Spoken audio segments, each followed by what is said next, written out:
தர்மசாஸ்திரா ஜோதிட வித்யாலயாவின் சார்பாக கைரேகை சிறப்பு வகுப்பிற்கு வருகை தந்துள்ள என் பாசமிகு அருமைக்குரிய நண்பர் உயர் திரு சிவகாளீஸ்வரன் ஐயா வந்திருக்காரு. மிக ஒரு அற்புதமான ஒரு தருணத்துல நம்ம மீண்டும் இணைஞ்சிருக்கிறோம். நம்மளுடைய தர்மசாஸ்திரா ஜோதிட வித்யாலயாவின் மூலியமாக இதுவரைக்கும் நடந்த எல்லா வகுப்புகளுமே பாத்தீங்கன்னா மாபெரும் ஒரு பிரம்மாண்ட ஒரு வெற்றியை தழுவிதான் இருந்துச்சு. அதை தொடர்ந்து இன்னும் ஒரு பிரம்மாண்ட வெற்றியை கொடுப்பதற்காக இன்னைக்கு நம்ம வகுப்பு தொடங்கியிருக்கோம். ஒரு அருமையான ஒரு நாள், வியாழக்கிழமை நாள்ல, குருவுடைய நாள்ல இன்னொரு கைரேகை, அதாவது பாத்தீங்கன்னா அஸ்தம் இல்லையா, கை என்பது அஸ்தம். அப்ப பாத்தீங்கன்னா ஒருத்தருக்கு புத்தி கூர்மையை கொடுக்கக்கூடிய பாத்தீங்கன்னா அஸ்தத்தில் தான், அஸ்தம் தான் புத்தி கூர்மையை கொடுக்குன்னு சொல்லுவாங்க. அதனாலதான் புதன் உச்சமாகுவாரு.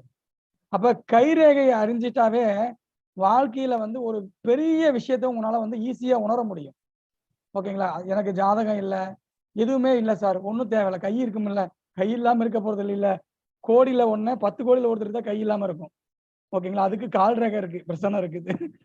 அந்த மாதிரி கைரேகை பிரச்சனம் ஐயாட்ட நான் ஒரு முறை செக் பண்றதுக்காக போயிருந்தேன். அவர் அதாவது உங்களுடைய முதல் எழுத்துக்களை காட்டுறேன் சார் அப்படின்னாரு. சரி, என்னதான் பண்றாருன்னு பார்க்கலான்ட்டு நான் கையை நீட்டினேன். சார் இங்க பாருங்க, உங்களுடைய எழுத்துக்கள் இங்க இருக்கு பாருங்க, மா இருக்கு பாருங்கன்னு சொல்லி எனக்கு கையில காட்டினாரு. அது சஸ்பென்ஸ். அது உங்களுக்கு அவர் காட்டினாதான் அது உங்களுக்கு நல்லா இருக்கும். ஓகேவா? நான் இப்ப காட்டக்கூடாது. ஓகேங்களா? அப்புறம் என்னுடைய மனைவியோட பெயர் எழுத்துக்களை காட்டினாரு எங்க கையில. ஆளடா, இது ஒரு 15 வருஷத்துக்கு தெரியாம முன்னாடி தெரியாத போச்சே அப்படின்னு சொல்லி. ஓகேங்களா? அப்ப மனைவியோட பெயர் காட்டினாரு, என்னுடைய பெயர் காட்டினாரு. அப்புறம் என்ன, இது மட்டும் இல்ல, அதுல ஒவ்வொரு ரேகையிலையும் பாத்தீங்க அப்படின்னா நம்ம எப்பேற்பட்ட வாழ்க்கையை வாழ போறோம், நம்மளுடைய சரித்திரத்தை சொல்லக்கூடிய, வெற்றியை சொல்லக்கூடிய பாதை என்ன, வளர்ச்சி இருக்குமா இருக்காதா, இவங்க எதுக்காக பிறந்திருக்காங்க பிறக்கல, அந்த மாதிரி ஒவ்வொரு விஷயமும் அதாவது இன்னைக்கு எத்தனையோ கைரேகை ஜாம்பவான்கள் இருக்கு. அவங்கள யாரையும் நான் குறை சொல்லவோ இது பண்றதோ என்னோட எண்ணம் இல்லை. நான் பார்த்து வியந்த என்னுடைய நண்பரை உங்களுக்கு அறிமுகப்படுத்தி நம்ம மாணவர்கள் அதன் மூலியமா மிகப்பெரிய அளவுல ஒரு கைரேகை நிபுணர். ஏன்னா நம்ம தர்மசாஸ்திரா ஜோதிட வித்யாலயை பொறுத்தவரையிலும் எந்த வகுப்பு கொடுத்தாலும் சரி, பெஸ்ட் அண்ட் பெஸ்ட் தான். அதுல மாற்று கருத்தே இருக்கக்கூடாது. அதுல ஐயாவுடைய வகுப்பு இன்னும் ஒரு மைல் ஸ்டோனா தான் இருக்க போகுது. அப்ப இந்த 20 நாள் நம்ம கூட 20 நாள்ங்கிறது 19 நாள் தான் நம்ம போட்டிருக்கோம். வகுப்பினுடைய அந்த சூழ்நிலையை பொறுத்து நாங்க வகுப்பை அதிகப்படுத்திக்குவோம். ஓகே, முன்னாடி முடிக்க மாட்டோம், அது நம்ம பழக்கத்திலே கிடையாது. ஓகேங்களா? அதனால நிறைய விஷயங்கள் ஒவ்வொரு நாளும் நம்ம கத்துக்கொள்ள போறோம்.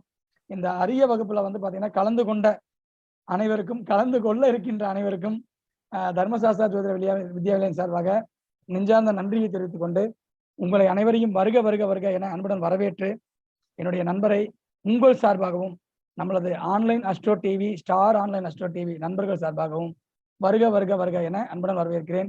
ஏன்னா நேரலையாக நம்ம போயிருக்கிறோம் இன்னைக்கு வகுப்பை. ஓகேங்களா? இந்த வகுப்பு நேரலையானது கிட்டத்தட்ட இன்னைக்கு ஆன்லைன்ல போவோம், நாளைக்கு ஸ்டார்ல போவோம். ஓகேங்களா? எல்லாருமே அனுபவிக்கிட்டு விஷயத்தினால ஐயாவுடைய வகுப்புகள் கிட்டத்தட்ட 3-4 வகுப்புகள் நம்ம நேரலையாவே கைரேகை கொடுத்துருக்கிறோம். எதுக்காக அப்படின்னா நம்மளுடைய தரத்தை நிரூபிப்பதற்காக தான், வேற ஒன்றும் கிடையாது.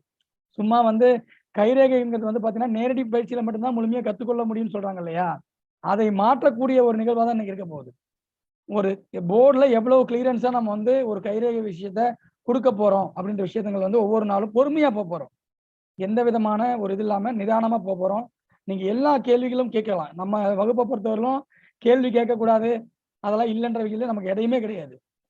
எல்லாருமே முழுமையா தெரிஞ்சுக்கிட்டு தான் வெளியே போகணும். ஓகேங்களா?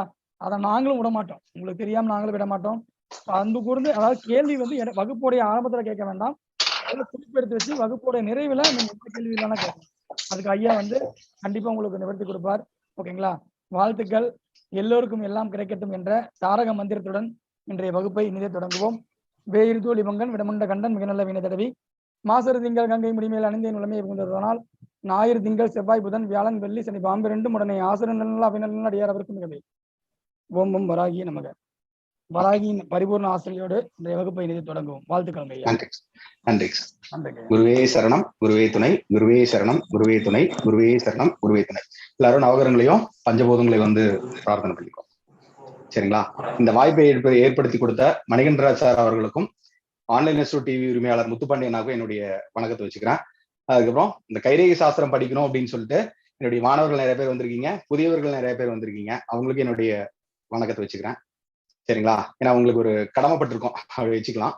பட் நீங்க எல்லாருமே வந்து ஆன்லைன் எஸ்ஓ டிவிக்கும் நம்ம மணிகண்டன் சாருக்கும் நீங்க கடமைப்பட்டிருக்கீங்க அப்படின்னு நான் சொல்ல முடியும். ஏன் அப்படின்னா, ஒரு வகுப்பை வந்து ஆர்கனைஸ் பண்றது என்ன கடினம் அப்படிங்கிறது எனக்கு தெரியும். சரிங்களா? அதுக்கு நிறைய வகையான இருக்கு. அதை வந்து அவர் முறையா வந்து பாத்தீங்கன்னா பண்ணியிருக்காங்க. டெக்னிக்கல் ரீதியா வந்து பாத்தீங்கன்னா ஆன்லைன் எஸ்ஓ டிவி வந்து நம்மளுக்கு ரொம்ப சப்போர்ட் பண்ணிட்டு இருக்கு. சரிங்களா? முத்துப்பாண்டியனும் சரி, பாருங்க அவரெல்லாம் எப்ப தூங்குறாரு எப்ப முழிக்கிறாருன்னு தெரியல. நானே எப்ப தூங்குறேன் எப்ப முழிக்கிறேன்னு தெரிய மாட்டேங்குது. அதை விட ஒரு 10 மடங்கு ரொம்ப பிஸியா இருக்காரு. ரொம்ப சந்தோஷம், மகிழ்ச்சி. சரிங்களா? நம்ம அப்படியே ஸ்டெப் பை ஸ்டெப்பா போவோம். இந்த வகுப்பு அப்படிங்கிறது எப்படி இருக்க போகுது அப்படின்னா, ரொம்ப ரொம்ப ப்ராக்டிக்கலா தான் இருக்க போகுது, யதார்த்தமா இருக்க போகுது. நீங்க வந்து நல்லா கூர்ந்து கவனிச்சீங்க அப்படின்னாவே போதும். கைரேகை அப்படிங்கிறது ரொம்ப ரொம்ப ரொம்ப சுலபமானது. ஆனா நீங்க சாஸ்திரத்துல நீங்க படிக்கும் போதும் சரி, புத்தகத்துல படிக்கும் போதும் சரி, எந்த புத்தகத்துல நீங்க படிக்கும் போதும் சரி, அது வந்து அப்படியே ஒரு கொச்ச கச்ச கச்ச கச்சன்னு இருக்கும். கன்ஃபியூஸ் பண்ற மாதிரியே தான் இருக்கும். ஒரு இடத்துல வேற மாதிரி சொல்லியிருப்பாங்க, இன்னொரு இடத்துல வந்து வேற மாதிரி சொல்லியிருப்பாங்க. எப்படி எந்த இடத்துல அப்ளை பண்றது அப்படிங்கிற ஒரு மெத்தட் அப்படிங்கிறது எந்த ஒரு மூல நூல்களையும் இல்ல. அதுக்கப்புறம் இப்ப வரக்கூடிய நூல்கள் நிறைய நான் பாக்குறேன். மேற்கத்திய நூல்களும் சரி, இங்க இருக்கிற நூல்களும் சரி, ஒரு கையை வந்து எப்படி நம்ம வந்து இது பண்ணணும் அப்படிங்கிறத எந்த நூல்லையுமே வந்து பாத்தீங்கன்னா சொல்லல. இதை வந்து குருநாதர்கள் மூலியமா நீங்க வந்து கத்துக்கிட்டீங்க அப்படின்னா, அல்லது யாராவது ஒருத்தங்க தொட்டு காமிச்சாங்க அப்படின்னா உங்களுக்கு ரொம்ப சுலபமான அமைப்புல வந்து அது புரிய ஆரம்பிக்கும்.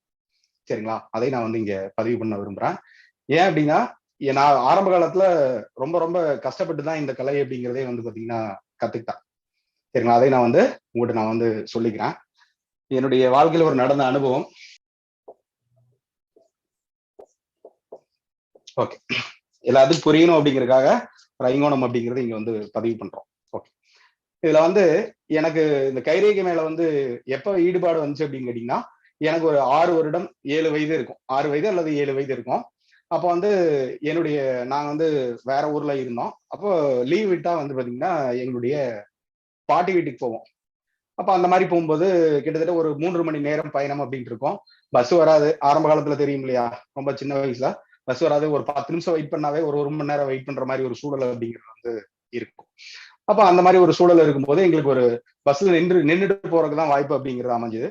இப்ப நான் ஒருத்தர் நான் நின்று இருக்கேன். பக்கத்துல வந்து ஒரு 3 பேர் உட்காந்துருக்கான்.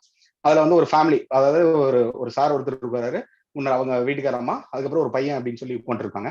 அவங்க அப்ப நான் பார்க்கும்போதே நல்லா வசதி வாய்ப்பானவங்க அப்படின்னு நான் வந்து ஊகிக்க முடிஞ்சுது. நல்லா கழுத்துல நல்லா நகையா போட்டிருந்தாங்க, டிஷர்ட் போட்டிருந்தாங்க. இப்ப ஆரம்ப காலத்துல எல்லாம் வந்து பாத்தீங்கன்னா டிஷர்ட் போட்டவங்க பணக்காரங்க அப்படிங்கிற மாதிரி ஒரு இது இருக்கும். நல்லா அவங்களும் வசதியா இருந்தாங்க. பையனுக்கு வந்து இந்த நல்ல ட்ரெஸ், ஆடம்பரமான ஒரு ட்ரெஸ் அப்படிங்கிறது போட்டிருந்தாங்க. ஷூ வந்து பாத்தீங்கன்னா போட்டிருந்தாரு. பையனுக்கு வந்து கூலிங் கிளாஸ் போட்டிருந்தாரு, இவரும் வந்து கூலிங் கிளாஸ் போட்டிருந்தாரு. கொஞ்ச நேரம் என்ன பார்த்துட்டே இருந்தாரு. நான் சரி இவங்க எல்லாம் என்னென்னலாம் இது பண்றாங்க. அப்ப சின்ன வயசுல அவங்க எல்லாம் பார்த்தா வித்தியாசமா இருக்கும் இல்லையா? அப்போ என்ன விட ஒரு வயசு 2 வயசு பெரியவனா இருப்பான் அந்த பையன். அப்போ அவர் வந்து சும்மா பாக்குறாரு. உட்காரையான்னு கேக்குறாரு. இல்லைங்க பரவாயில்ல அப்படின்னு சொல்லிட்டார். சரின்னு சொல்லிட்டு கையை காமிங்கிறார். சும்மா நான் வந்து கையை காமிச்சேன். அப்புறம் கையை காமிச்சோடனே அந்த பக்கத்துல இருக்கிற அவங்க பையனை வந்து மண்டையில ஒரு கொட்டு வச்சாரு. டே கையினா இப்படி இருக்குன்னுடா அப்படின்னு. எனக்கு ஒரு மாதிரி நான் அவங்களை வியப்பா பார்த்துட்டு இருக்கேன். அவரு என்னோட கையை பார்த்து இந்த மாதிரி கையினா இருக்கணும் அப்படின்னு சொல்லி சொன்னார். அப்போ சரி சொல்லுங்க அப்படின்னோடனையும், எங்க போறீங்க அப்படின்னு கேக்குறேன். நாங்க கோயம்புத்தூர் போயிட்டு இருக்கோம் அப்படின்னு. அங்கேயே போய் செட்டில் ஆயிருவீங்க அப்படின்னு சொல்லி ஒரு வார்த்தை அப்படின்னு சொன்னாரு.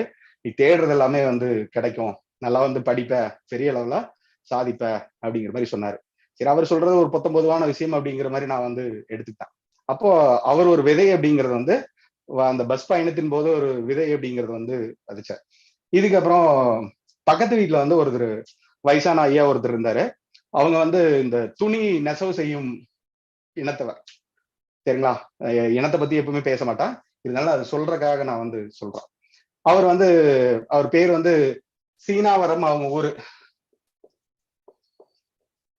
எங்க இருக்குன்னு கூட தெரியல, இன்னும் நான் பார்க்கல. ஓகே, இப்ப அவர் நினைவு கூறுறது எனக்கு ரொம்ப மகிழ்ச்சி. இந்த சீனாவரம் அப்படிங்கிற ஊர்ல வந்து பாத்தீங்கன்னா அவர் என்ன சொல்லுவாங்கன்னா, அவர் பேர் கூட எனக்கு தெரியல, ஞாபகம் இல்ல. சீனாவரத்துக்காரன்னு சொல்லுவாங்க அவங்க. அப்போ அவங்க வந்து அந்த சீனாவரம் அப்படிங்கிறவர் அவர் வந்து என்ன பண்ணுவாருன்னா, நல்லா ட்ரிங்க் பண்ணுவார். ட்ரிங்க் பண்ணா என்ன பண்ணுவாரு, யாராவது ஒரு கையை பிடிச்சி அப்படியே பார்த்து இது பண்ணிட்டே இருப்பார். சும்மா ஏதோ ஒன்று பார்த்து அவங்க சொல்லுவாரு, ஏதோ ஒரு பலன் அப்படிங்கிற மாதிரி சொல்லுவாரு. சரக்கடிச்சா மட்டும்தான் சொல்லுவாரு, மற்ற டைம்ல எதுவுமே வந்து சொல்ல மாட்டான். வீட்டுல எல்லாம் என்ன பண்ணுவாங்கன்னா, அவங்ககிட்ட வந்து போகக்கூடாது, அம்மா எல்லாம் அங்கெல்லாம் போகாது அப்படிமா. அவர் நல்லா ஸ்மோக் பண்ணுவாரு, இதெல்லாம் பண்ணுவார், ட்ரிங்க் பண்ணுவார், அதனால போவேன் அப்படின்னு சொல்லுவார். அவர்கிட்ட போனா அவர் பாக்கெட்ல வந்து என்ன வச்சிருப்பாரு அப்படின்னா, இந்த நெல்லிக்காய் வத்தல் இருக்கும் இல்லையா, நெல்லிக்காய் வட்டல் வந்து சின்ன பாக்கெட்ல இருக்கும். பாக்கெட் சைஸ்ல வட்டர் இருக்கு இல்லையா, ஒரு இந்த மாதிரி இருக்கும். அப்போ ஒரு ரூபா 2 ரூபா அந்த ரேஞ்சில் இருக்கும், சின்ன சின்ன பீஸா இருக்கும். அப்பப்போ வந்து அங்க போனா ஒவ்வொன்னா கொடுப்பாரு. சின்ன வயசுல ஏதோ ஒரு தீனி கிடைக்கிறது நல்லா இருக்குமா இல்லையா, அது கொஞ்சம் வித்தியாசமான டேஸ்டா இருக்கு. என்னன்னு எனக்கு தெரியாது, ஆனா நல்லா இருக்கும், டேஸ்டா இருக்கும். ஃபர்ஸ்ட் சாப்பிடும் போது கொஞ்சம் துவர்ப்பா இருக்கும், அதுக்கப்புறம் கொஞ்சம் நல்லா இனிப்பா இருக்கிற மாதிரி ஒரு சூழல் இருந்துச்சு. அப்போ ஒரு நாள் அவர் கையை பார்த்துட்டு எங்க அம்மாட்டையும் சொன்னாங்க, இவங்ககிட்டயும் சொன்னான்.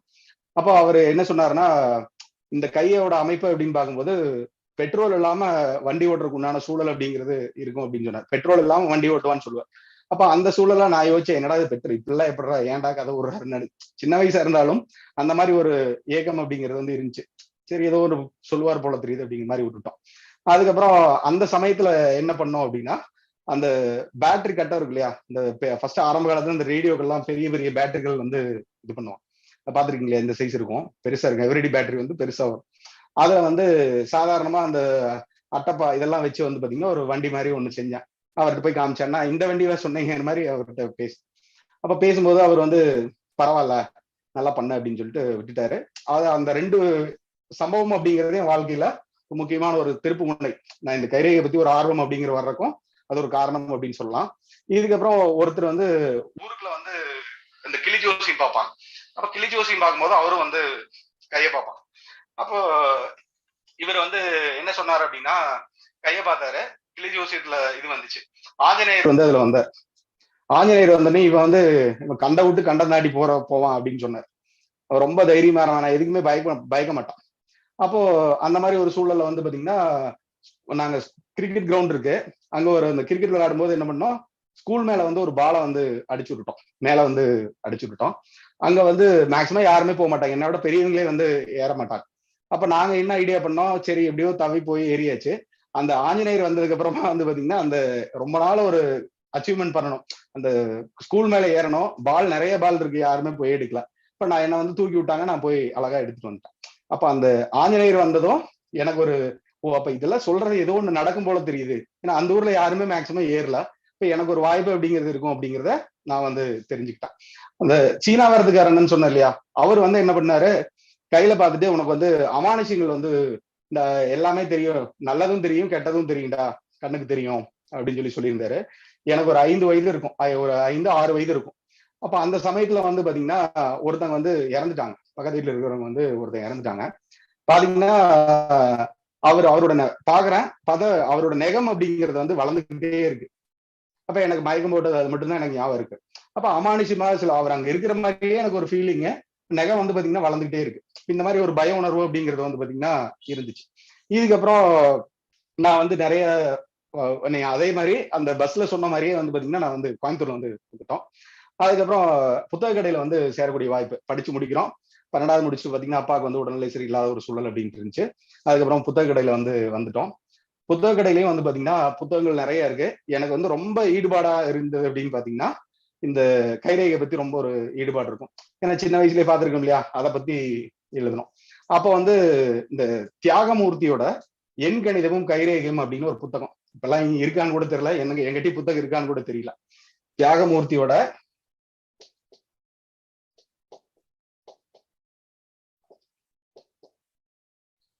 எண் கணிதமும் கைரேகையும்னு ஒரு புத்தகம். இதெல்லாம் பார்த்திருப்பீங்களா, கேள்விப்பட்டிருப்பாங்கன்னு கூட தெரியல, பட் நான் இது சொல்லணும்னு தோணுது, அதுக்காக சொல்றேன். அப்ப அவர் வந்து இது என்னடா அது இந்த மாதிரி இருக்கு, என்ன சொல்லியிருப்பாரு அப்படின்னு சொல்லி அதுல போடும்போது அதுல வந்து கொடுத்து வச்சிருந்தாங்க. இன்னும் எண்காரங்க வந்து பாத்தீங்கன்னா இந்த மாதிரி இருந்தாங்கன்னா இவங்களுடைய ரேகை அமைப்பு இந்த மாதிரி இருக்கும் அப்படிங்கிற மாதிரி அவர் வந்து ரேகை அமைப்பு வந்து கொடுத்து வச்சிருந்தான். சரி எண் கணிதம் அப்படின்னு சொல்லி படிக்கலாம்னு சொல்லிட்டு எண் கணிதத்தை பத்தி நிறைய வந்து பாத்தீங்கன்னா தேடுதல் அப்படிங்கிறது வந்துருந்துச்சு. அதுக்கப்புறம் நல்ல குருநார்கள் அப்படிங்கிறது அமைஞ்சாங்க, எல்லாத்துக்கும் ஒரு அடுத்தடுத்த நிலை அப்படிங்கிறது வந்து வந்துச்சு. இது வந்து என்னுடைய ஒரு சின்ன வரலாறு அப்படிங்கிறத எடுத்துக்கலாம், இந்த அமைப்புல எடுத்துக்கலாம். இதுக்கப்புறம் லைப்ரரி, ஸ்கூல் படிக்கும்போது லைப்ரரி போகும்போதும் இந்த அமானுஷமான விஷயங்கள், இந்த ஹிப்னாட்டிசம், மெஸ்மரிசம், யோகா, தியானம், இந்த பஞ்சபட்சி சம்பந்தமான இந்த பதஞ்சலி யோகம் சம்பந்தமானது, இந்த வித்தியாசமான ஒரு இருக்கிறது தான் நம்ம போய் எடுப்போம். அந்த மாதிரி ஒரு சூழல் அப்படிங்கிறது இருக்கும். அப்ப அவங்களே பார்ப்பாங்க, இதெல்லாம் என்னடா பண்ண போற அப்படின்னு கேட்பாங்க. அந்த லைப்ரரியன் இருப்பார் இல்லையா, அவர் என்னோட பேர் அவருக்கு, அவர் கொஞ்சம் ஊனமுற்றவர், அவர் இங்கதான் இருக்கார், இப்ப கூட இடையில சந்திக்கக்கூடிய ஒரு வாய்ப்பு அப்படிங்கிறது அமைஞ்சது. அவரே என்னோட பேர், அவர் பேர் காளீஸ்வரன். அப்போ அவர் பார்த்துட்டு அவருக்கு எதா இருந்தாலும் சொல்லுவாரு, என்னடா அப்படிங்கிற மாதிரி கூட அவர் வந்து எதுக்கிட்ட இதெல்லாம் எடுக்கிறீங்க அப்படிங்கிற மாதிரி கூட கேட்பார். அப்ப அந்த மாதிரி எல்லாம் இருந்துச்சு. ஆரம்ப காலத்துல அந்த புத்தகத்தோட தொடர்புடையதுனால எந்த அளவுக்கு வந்து ரொம்ப இன்வால்மெண்டா படிக்கணும் அப்படின்னு நினைச்சனோ அதோட தீனி போட்ட மாதிரி வந்து புத்தக கடையிலேயே போய் குறைவான சம்பளத்துக்கு வேலைக்கு இருக்கக்கூடிய ஒரு அமைப்பு அப்படிங்கிறது வந்து இருந்துச்சு. எனக்கு கிடைத்த வாய்ப்பு அப்படிங்கிறது வேற யாருக்கும் கிடைச்சிருக்காது அப்படிங்கறத நான் வந்து முழுமையா நம்புறேன். ஏன் அப்படின்னா இப்போ ஒவ்வொரு புத்தகமா லைப்ரரியில போய் பார்ப்போம். ஒரு புத்தகம் அப்படிங்கிறது ஒரு வாரம் டைம் கொடுப்பாங்க. ஒரு 10 நாள் அல்லது 15 நாள் அப்படிங்கிறது டைம் கொடுப்பாங்க. அதுக்கப்புறம் பத்தாது. ஒரு சில புத்தகம்லாம் ரொம்ப பெரிய புத்தகமா தான் நம்ம பார்த்து எடுப்போம்.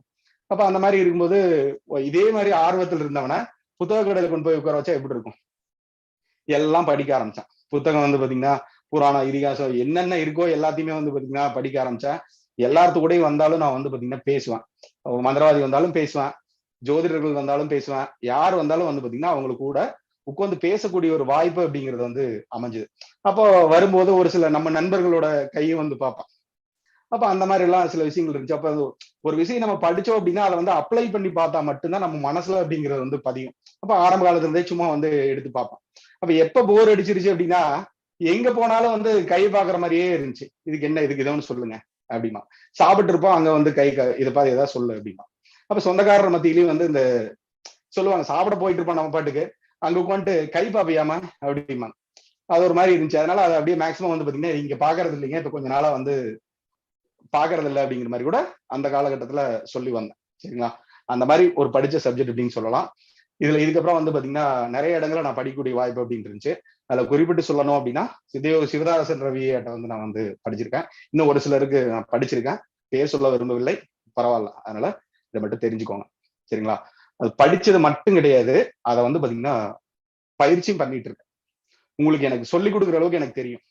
இவருக்கு என்ன தெரியும் அப்படின்னு சொல்லி நீங்க வந்து யோசிக்க வேணாம். உங்களுக்கு நான் வந்து புரிய வைக்கிற அளவுக்கு எனக்கு தெரியும். கையை பார்த்தாலும் பலன் தெரியும். உங்களுக்கு எந்த அளவுக்கு வந்து சொன்னா, எப்படி சொன்னா மனசுல பதியும் அப்படிங்கிற அமைப்பு எனக்கு வந்து பாத்தீங்கன்னா தெரியும். அதனால தைரியமா இந்த வகுப்பு அப்படிங்கிறத கொடுக்கலாம் அப்படின்னு சொல்லி மணியன் சார் வந்து கேட்டிருந்தாரு. அப்புறம் சரி பண்ணலாம் அப்படின்னு சொல்லிட்டோம். இது வந்து என்ன அப்படின்னா 2 பகுதியா போடக்கூடியது. இந்த கண்டென்ட் எல்லாம் பார்த்திருப்பீங்க. இது வந்து ஒரு 2 பகுதியா எடுக்கக்கூடிய ஒரு சப்ஜெக்ட். சரிங்களா? 2 பகுதினா பயந்துருவாங்க. கைரேகினாவே ஒரு பயம் இருக்கும். ஏன்னா நிறைய படிச்சிருப்பீங்க. மேக்சிமம் வந்து ஜோதிடர்கள் யாரா இருந்தாலும் ஒரு கைரேகை பத்தி ஒரு புத்தகமா தான் அவங்களுக்கு கம்பல்சரியா வந்து வச்சிருப்பாங்க. புரியுதோ புரியலையோ வாங்கி வச்சிருப்பாங்க, பார்த்திருப்பீங்க. அப்ப அந்த மாதிரி ஒரு சூழல் அப்படிங்கிறது இருக்கு. ஏன் வந்து புரியல அப்படின்னு கேட்டீங்கன்னா அதுல சில தத்துவார்த்தமா வந்து வடிவமைச்சு வச்சிருக்காங்க. எழுதினவங்களுக்கும் வந்து பாத்தீங்கன்னா தத்துவார்த்தமா அது குறிப்பிட்டவங்களுக்கு மட்டும்தான் புரியணும் அப்படிங்கிற மாதிரி இது வச்சிருக்காங்க. ஒன்றை ஒன்று தொடர்புபடுத்தி தான் இந்த கைரேகை சாஸ்திரம் அப்படின்னு பேரு. இப்ப கைரேகை சாஸ்திரத்துக்கு வந்து வெறும் கைரேகை மட்டும் பார்த்தவங்களுக்கு வந்து பாத்தீங்கன்னா பெருசா வந்து ஜோதிடம் வந்து தெரியுது கிடையாது. அதுக்கப்புறம் இந்த கிராமப்புறங்கள்ல பாக்குற ஜோதிடர்களா இருப்பாங்க இல்லையா, மரச்செடி ஜோசியர்னு சொல்லுவாங்க, அந்த கிளியெல்லாம் வச்சுட்டு அங்க சொல்லிட்டு இருப்பாங்க இல்லையா, அவங்களும் வந்து நிறைய வந்து பேருக்கு எடுத்துட்டாங்க. என்ன அப்படின்னா என்ன பண்றாங்கன்னா ஒரு கையை பார்க்கும்போது எதிர்மறையான பலன்கள் அவனுக்கு வந்து இருந்துச்சுன்னு வச்சுக்கலாமே, அதை வச்சு பயமுறுத்துறது. அதுக்கு இந்த பரிகாரம் பண்ணணும், இந்த மாதிரி சில பண்ணணும் அப்படின்னு சொல்லி அவங்க கையை பார்த்தாவே பயந்துட்டாங்க. அந்த மாதிரி ஒரு சூழல் இருந்துச்சு. இதுக்கப்புறம் ஊருக்குள்ள வருவாங்க ஒரு சிலர் ஜாதகம் பாக்குறேன்னு சொல்லிட்டு இந்த ஜோல்னா பை போட்டு வருவாங்க இல்லையா, அவங்களும் வந்து ரொம்ப கெடுத்து வச்சுட்டான். அவங்களும் வந்து கையை பார்த்துட்டு தேவையில்லாத ஏதோ ஒண்ணு சொல்லிட்டு இதுக்கு அந்த பரிகாரம் பண்ணணும், இந்த பரிகாரம் பண்ணணும், கோழி கூடு சாவல் கூடு அந்த மாதிரி வந்து அவங்க சொல்லுவாங்க. அப்ப இந்த மாதிரி எல்லாம் பயமுறுத்ததுனால மக்களுக்கும் வந்து அதுல போய் பார்க்கணும் அப்படிங்கிற ஒரு விருப்பம் இல்லாம இருக்கு. அதுக்கப்புறம் ஜோதிடர்களுக்கும் வந்து பாத்தீங்கன்னா அது ஏதோ கைரேகைனா ஏதோ வேற ஏதோ பண்றாங்க போல தெரியுது அப்படிங்கிற மாதிரி அது ஒரு எதிர்மறையான ஒரு கருத்து அப்படிங்கிறதும் அதுல வந்து இருந்து வருது அப்படிங்கிறதையும் நான் வந்து பதிவு பண்ணிக்கிறேன். எனக்கு கற்றுக் கொடுத்த அனைத்து குருநாருக்கும் நான் நன்றி சொல்லிக்கிறேன். எனக்கு அந்த கத்துக்கிறதுக்கு காரணம் அப்படிங்கிறது இந்த பஸ்ல பார்த்த ஒருத்தர், அதுக்கப்புறம் அவர் யாரும் தெரியாது, எங்க இருக்காருன்னு கூட தெரியாது. அவரும் அந்த சீனாவாரத் அண்ணான்னு சொல்லிட்டு அவரும் வந்து பாத்தீங்கன்னா இறந்துட்டார். அவரும் வந்து இல்ல அந்த காலகட்டத்திலேயே வந்து பாத்தீங்கன்னா இறந்துட்டான். இன்னும் சின்ன வயசு இல்லையா, அந்த மாதிரி இருந்துச்சு. அப்ப அவங்களுக்கு நான் ஒரு ஆத்மார்த்தமான ஒரு நன்றி அப்படிங்கறத வந்து வச்சுக்கிட்டேன். ஓகே, இதுக்கப்புறம் இந்த மாதிரி ஒரு சூழலை தான் நான் வந்து பாத்தீங்கன்னா படிச்சு வந்தேன். இது ஒண்ணு இருக்கு. இதுக்கப்புறம் இந்த கைரேகை சாஸ்திரம் அப்படிங்கிற கூட வரலாறு அப்படின்னு பாத்தீங்கன்னா ஃபர்ஸ்டோட தலைப்பே அப்படின்னு சொல்லிட்டு வரலாறு அப்படின்னு பார்த்திருப்போம். எந்த ஒரு சிஸ்டம் நீங்க படிக்கும் போதும் அதோடைய வரலாறு அப்படிங்கிறது நீங்க தெரிஞ்சிட்டீங்க அப்படின்னா ரொம்ப ரொம்ப எளிமையான ஒரு அமைப்பா இருக்கும். அதோட ஏன்னா எங்கிருந்து தோன்றுச்சு, எப்படி வந்துச்சு அப்படிங்கிற ஒரு வரலாறு தெரிஞ்சா மட்டும்தான் உங்களுக்கு வந்து அது புரிய ஆரம்பிக்கும். ஈஸியா வந்து அந்த சிஸ்டத்து மேல ஒரு ஈடுபாடு அப்படிங்கிறது வரும். வரலாறு புயல் தெரியணும் இல்லையா, அதுக்காக. அதனாலதான் நான் என்னுடைய வரலாறு நான் சொன்னேன், இந்த மாதிரி வந்து படிச்சுக்கிட்டேன் அப்படின்னு சொல்லிட்டு. ஓகே, இதுக்கப்புறம் இந்த வரலாறு அப்படின்னு பார்க்கும்போது இது வந்து கைரேகை தோன்றின இடம் அப்படின்னு பாத்தீங்கன்னா நிறைய நூல்கள்ல வந்து இந்தியா அப்படின்னு சொல்லியிருக்காங்க. எல்லா நாடுகள்லயுமே பார்க்கக்கூடிய ஒரு வழக்கம் அப்படிங்கிறது வந்து இருந்திருக்கு. எல்லா நாடுகள்லயுமே கைரேகை பார்க்கக்கூடிய ஒரு வழக்கம் அப்படிங்கிறது வந்து இருந்துச்சு. இங்கிருந்து கூட மேற்கத்திய கலைஞர்கள் வந்து பாத்தீங்கன்னா வந்து கத்துட்டு போயிருக்காங்க. அதை வந்து கீரோ அப்படிங்கிறது தான் அவர் தான் வந்து வடிவமைக்கிறார். ஆங்கிலத்துல வந்து பாத்தீங்கன்னா வடிவமைக்கிறாரு. அதுல வந்து அதுக்கப்புறமா நிறைய கைரேகை நிபுணர்கள் அப்படிங்கிறது வந்துட்டாங்க. அந்த மாதிரி ஒரு சூழல் அப்படிங்கிறது வந்து வளர்ந்து வந்துச்சு. இது எல்லா நாடுகளிலுமே ஒரு பார்க்கக்கூடிய ஒரு வழக்கம் அப்படின்னு சொல்லலாம். இங்க இருக்கக்கூடிய இந்தியா வந்து பாத்தீங்கன்னா ஒரு தாய் வீடு அப்படின்னு சொல்றாங்க. பட் எல்லா நாடுகளிலுமே அது வந்து இருந்திருக்கு. இப்போ சீனால எல்லாம் வந்து என்ன பண்ணிருக்காங்க அப்படின்னா, இந்த காலகட்டத்தை இங்க கைரேகை வளர்ந்து வரக்கூடிய காலகட்டத்திலேயே சீனால வந்து என்ன பண்ணிருக்காங்க அப்படின்னா, அவங்களும் வந்து இந்த கைரேகை வச்சு வந்து பாத்தீங்கன்னா நிறைய வகையான வைத்தியம் பார்க்க ஆரம்பிச்சிட்டாங்க. கைரேகை பார்த்து பாத்தீங்கன்னா இந்த அக்குபஞ்சர் அப்படிங்கிற மாதிரி எல்லாம் அவங்க வந்து பாத்தீங்கன்னா நிறைய வைத்தியங்கள் அப்படிங்கிறது வந்து பார்க்க ஆரம்பிச்சிட்டாங்க. சீனால வந்து அந்த டைம்ல இதே சமயம் கைரேகை வளர்ற சமயத்திலேயே வைத்திய சாஸ்திரத்துக்காக அவங்க பயன்படுத்தக்கூடிய ஒரு அமைப்பு அப்படிங்கிறது சீனால வந்துச்சு. அதுக்கப்புறம் எல்லா இடங்களிலுமே வந்து பாத்தீங்கன்னா அது பல்கி பரவி போயிருச்சு. ஓகே, இதுக்கப்புறம் இந்த கைரேகை அப்படிங்கிறது வந்து எப்படி வந்து தோன்றுது அப்படின்னு பாத்தீங்கன்னா, கைரேகை அப்படிங்கிறது வந்து எண்ணத்தினுடைய வெளிப்பாடுகள் தான். நீங்க ஒரு நல்ல சிந்தனையா நினைச்சிட்டு இருந்தீங்க அப்படின்னா சில வகையான ரேகைகள் அப்படிங்கிறது உங்களுக்குள்ள மாறக்கூடிய ஒரு அமைப்பு அப்படிங்கிறது வந்து தோன்றும். அந்த அமைப்புல இந்த உங்களுடைய எண்ணத்தினுடைய வெளிப்பாடுகள் தான் வந்து கைரேகைகளாக செயல்பட ஆரம்பிக்கும். இது கிராமப்புறங்கள்ல பார்க்கும்போது என்ன சொல்லுவாங்க அப்படின்னா, குறி பாக்குறதுன்னு சொல்லுவாங்க. கைரேகை பாக்குறது என்ன சொல்லுவாங்க, குறி பாக்குறது அப்படின்னு சொல்லுவாங்க. குறி அப்படிங்கிறது என்ன அப்படின்னா அடையாளம் அப்படின்னு சொல்லலாம். குறினா பாருங்க,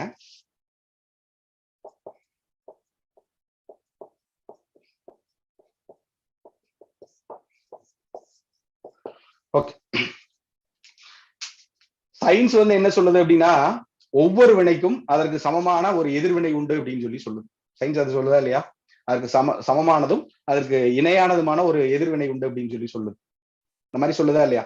அதே அமைப்புல உங்களுடைய எண்ணத்தினுடைய வேகம் வந்து பாத்தீங்கன்னா எப்படி இருக்கோ, உங்களுடைய எண்ணத்தின் தொடர்ந்து ஒரு சிந்தனை வந்து பாத்தீங்கன்னா நீங்க வந்து நினைச்சுக்கிட்டே இருந்தீங்கன்னா அதுக்கு தாக்கங்கள் வந்து உங்களுக்கு வந்து எப்படி இருக்கும் அப்படிங்கிற ஒரு அமைப்புலயும் வந்து பாத்தீங்கன்னா அது வந்து உங்களுடைய கைரேகைகளை ஒரு மார்க்கா, ஒரு அடையாளமா வந்து உங்களுக்கு வந்து வெளிப்படும் அப்படிங்கிறது இந்த கைரேகை சாஸ்திரத்துடைய முக்கியமான ஒரு தத்துவம் அப்படிங்கறத நீங்க வந்து தெரிஞ்சுக்கலாம்.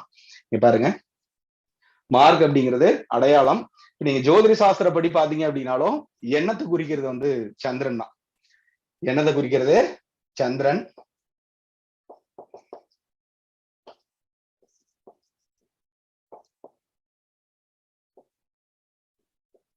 அடையாளங்களை குறிக்கிறது வந்து பாத்தீங்கன்னா புதன். அதனாலதான் என்ன சொல்லியிருக்கு, சந்திரனுடைய மகன் அப்படிங்கிறது புதன் அப்படிங்கிறது சொல்லி வச்சிருக்கான். சந்திரனுடைய மகன் அப்படிங்கிறதுக்கும் இது ஒரு விளக்கம் இருக்கு அப்படிங்கறத நீங்க வந்து தெரிஞ்சுக்கலாம். நீங்க என்னென்ன வகையான தன்மைகளை நினைச்சிட்டு இருக்கீங்க அப்படிங்கறதோட தன்மையை ஈஸியா வந்து பாத்தீங்கன்னா புலப்படுத்திக்கலாம். இதுக்கப்புறம் இது ஆரம்ப காலத்துல யார் யாரெல்லாம் பார்த்திருக்காங்க அப்படின்னு பாத்தீங்கன்னா, ஆதி மனிதன் பத்தி பின்னாடி பார்ப்போம். பட் இதை சொல்லிடுறேன். இதுக்கப்புறம் ஆதி மனிதன் அப்படிங்கிறவன் யார, காடுகள்ல வச்சவன். அதுக்கப்புறம் நிறைய வேலைகள் அப்படிங்கிறத அதுல இருந்து இப்ப தற்காலத்துல இருக்கக்கூடிய மனிதன் வரைக்கும் வந்து பாத்தீங்கன்னா என்னென்ன வகையான மாறுதல்கள் வந்து இருக்கு அப்படிங்கிறத நம்ம ஆய்வு பண்றதுதான் இந்த கைரேகை அப்படிங்கறத வந்து பயன்படுத்துறோம். இந்த காடுகள்லயே இருந்தவங்க அப்படின்னு பாத்தீங்கன்னா சித்தர்கள் முனிவர்கள் எல்லாமே வந்து பாத்தீங்கன்னா காடுகள்ல போய் தவம் புரியுறாங்க. அவங்களுக்கு சில ஞானதர்சி மூலியமா சில வகையான சாஸ்திரங்கள் அப்படிங்கறத வந்து உருவாக்குறாங்க. இப்ப காடுகள்லயே இருந்தவங்க அப்படின்னு பார்க்கும்போது மலைவாழ் மக்கள் அப்படிங்கிறதும் காடுகள்லயே வந்து இருக்கக்கூடிய ஒரு அமைப்பு அப்படின்னு சொல்லி எடுத்துக்கலாம். அந்த அமைப்புல அவங்களுக்கும் இந்த சாஸ்திரம் அப்படிங்கிறத பத்தி வந்து தெரியுது, அந்த அமைப்புல இருக்கு.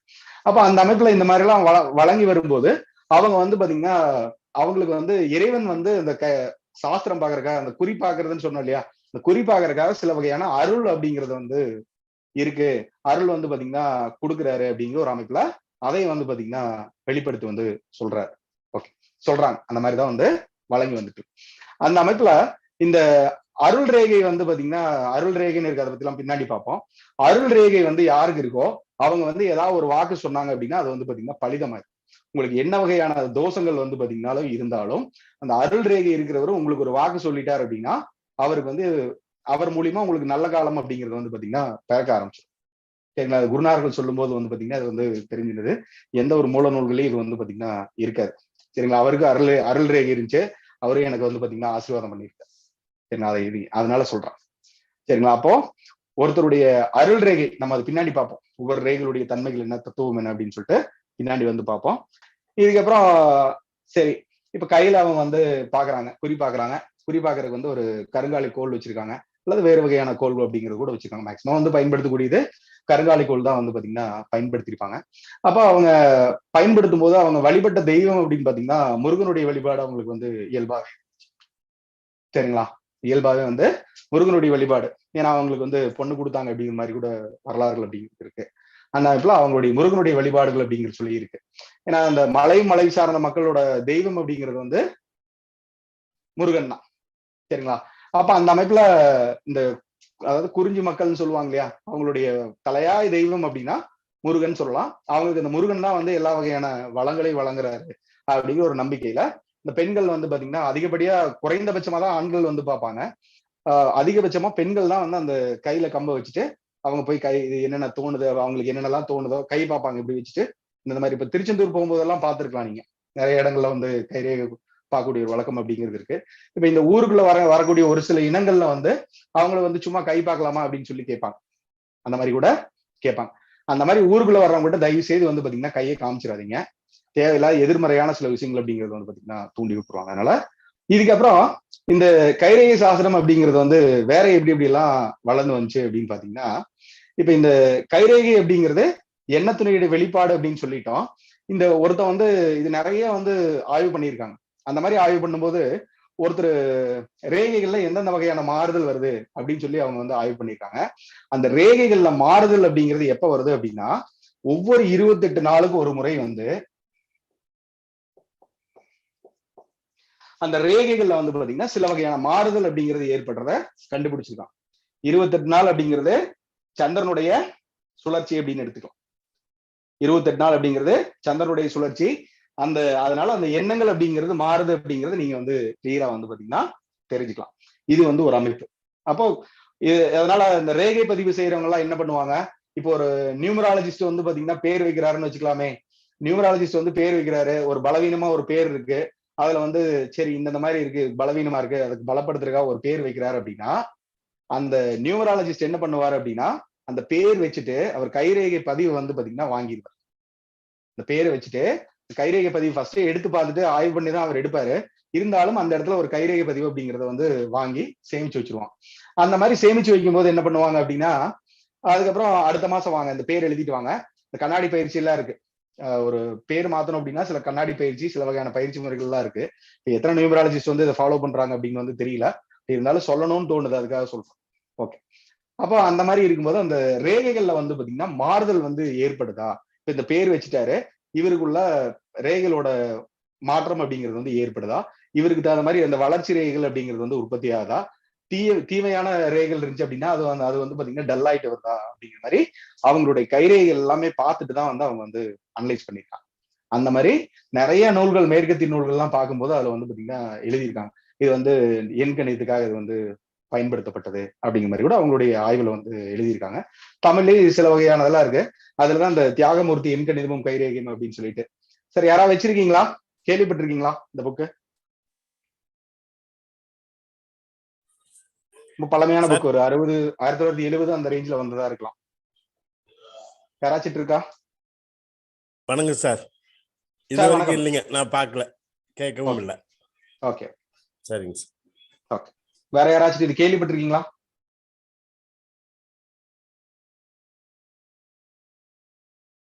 இல்லைங்க சார்.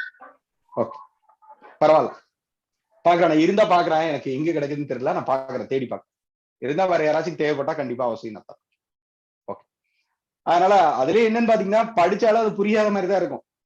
இந்த வகுப்பு முடிச்சுட்டு நீங்க எந்த புத்தகம் படிச்சீங்கனாலும் ரொம்ப இயல்பா வந்து பாத்தீங்கன்னா புரியும். அந்த அளவுக்கு ரொம்ப நான் சொல்றதே வந்து பாத்தீங்கன்னா உங்க மனசுல, ஆள் மனசுல போய் பதிஞ்சிடும். சும்மா பதியாது, ஆள் மனசுல போய் அது வந்து பதிஞ்சிடும். அந்த அளவுக்கு வந்து நீட்டா இருக்கும். கவனிச்சிங்கன்னா மட்டும் போதும். கவனிச்சிங்க அப்படின்னாவே போதும், ரொம்ப இயல்பா புரிஞ்சிடும். அது எனக்கு உங்க மூளையில வந்து பதிய வைக்கணும். அதை நீங்க பிராக்டிஸ் பண்ண ஆரம்பிச்சிருவீங்க. எப்படி எல்லாம் பார்க்கணும் அப்படிங்கறது நீங்க வந்து சொல்ல ஆரம்பிச்சிருவேன். நீங்களும் வந்து பலன் சொல்ல ஆரம்பிச்சிருவீங்க. அந்த அளவுக்கு ரொம்ப இயல்பா தான் இருக்கும் போது, யதார்த்தமா இருக்கும். இந்த மாதிரிதான் இருக்கும், பேசிட்டு இருக்குள்ளே அந்த மாதிரிதான் இருக்கும். நல்லா கவனிச்சிங்கன்னா போதும், கூர்ந்து கவனிங்க, ரொம்ப இயல்பா இருக்கும். கரெக்டா நாளைக்கு வீடியோ அனுப்பிச்சிருவோம், எல்லாத்துக்குமே வந்து பாத்தீங்கன்னா வீடியோ அனுப்பிச்சிருவோம். அதையும் நீங்க வந்து பாத்தீங்கன்னா கேளுங்க. சரிங்களா? அது வந்து உங்களுக்கு ஒரு நல்ல ஒரு உபயோகமா இருக்கும் அப்படிங்கிறத தெரிஞ்சுக்கலாம். ஓகே.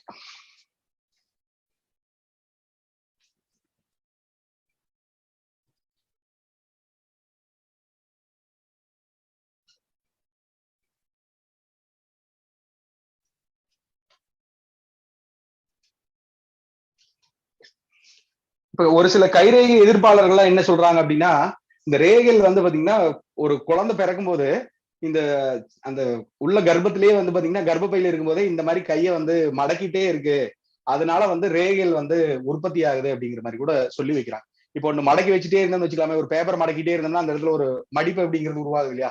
அதே மாதிரிதான் அந்த கைரேகை அப்படிங்கிறது உருவாகுது அப்படின்னு சொல்லி சொல்றாங்க. சரிங்களா? அந்த மாதிரி சொல்றாங்க. அப்படி சொன்னா இங்க பாருங்க, இப்ப இந்த மாதிரி ஒரு கிடைமட்ட ரேகைகள் தானே உற்பத்தி ஆக முடியும். இப்ப மடக்கணும்னா இந்த மாதிரி தானே மடங்கும். இப்ப மேல் நோக்கி ரேகையிலும் இருக்கே, இந்த மாதிரி வந்து சில ரேகைகளும் இருக்கே, அது வந்து எப்படி உருவாகுது?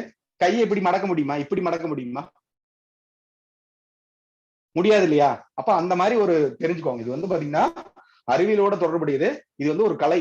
அறிவியலோட தொடர்புடையது எப்படி அப்படின்னு கேட்டீங்கன்னா, உங்களுடைய எண்ணத்துக்கு தகுந்த மாதிரி உங்களுடைய ரேகைகள் அப்படிங்கிறது வந்து சில வகையான மாறுபாடுகள் அப்படிங்கிறது வந்து கொடுக்கும் அப்படிங்கிறத ஈஸியா வந்து பாத்தீங்கன்னா தெரிஞ்சுக்கலாம். ஓகே. அதுக்கப்புறம் இந்த மாதிரி புரிஞ்சுக்கோங்க. இது வந்து பாத்தீங்கன்னா முழுக்க முழுக்க உண்மையான ஒரு சாஸ்திரம் அப்படிங்கிறது தெரிஞ்சுக்கணும். இதுல வந்து உங்களுடைய இது கைரேகை பார்க்கணும் அப்படின்னா என்னென்னலாம் தெரிஞ்சிருக்கணும் அப்படின்னா, சில சைக்கலாஜிக்கலா சில விஷயங்கள் அப்படிங்கிறது தெரிஞ்சுக்கணும். அவங்களுடைய தன்மைகள், அவங்களோட பாடி லாங்குவேஜ் எல்லாமே தெரிஞ்சுக்கணும். அதெல்லாம் ஸ்டெப் பை ஸ்டெப்பா நான் சொல்லி தரேன். ஒருத்தர் பார்த்தோன்னே நீங்க வந்து பலன் சொல்ல ஆரம்பிச்சிருவீங்க. கைரேகை எங்க கையில தெரியுதோ நீங்க வந்து பலன் சொல்ல ஆரம்பிச்சிருவீங்க. அந்த அளவுக்கு வந்து இருக்கு.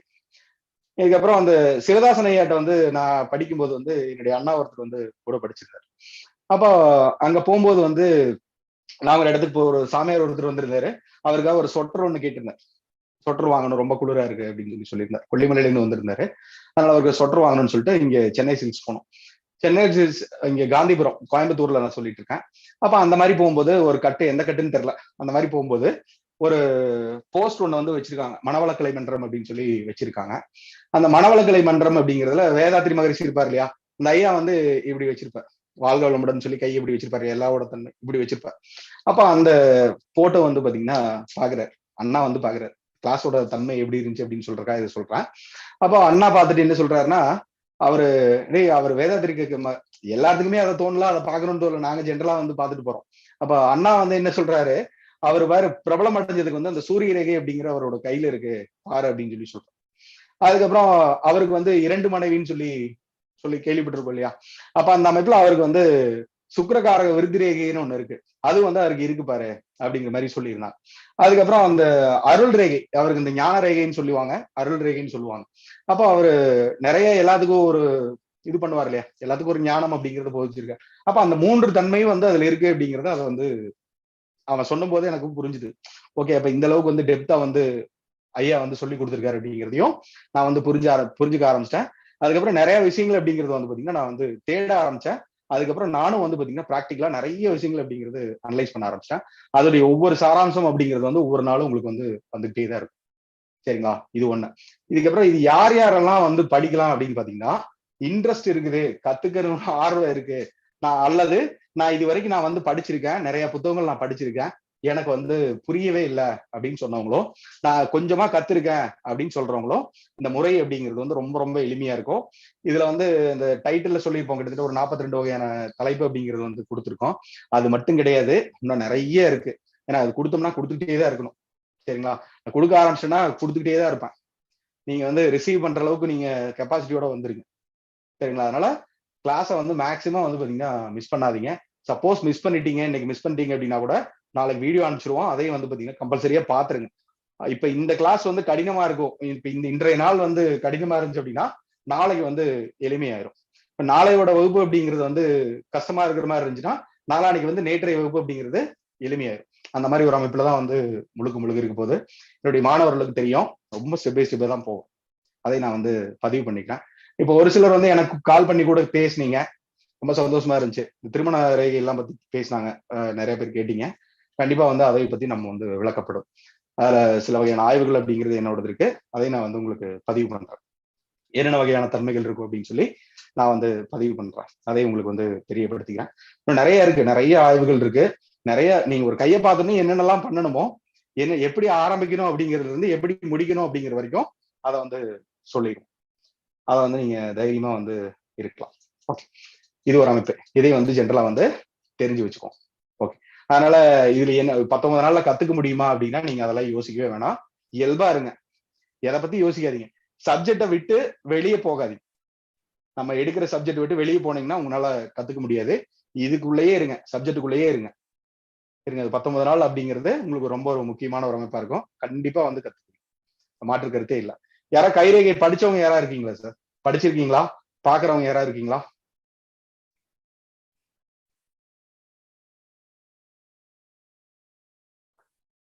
சார் எனக்கு ஒரு அளவுக்கு தெரியும் சார். ஓகே சார், பரவாயில்ல சார். வேற யாராச்சும் இருக்கீங்களா படிச்சவங்க?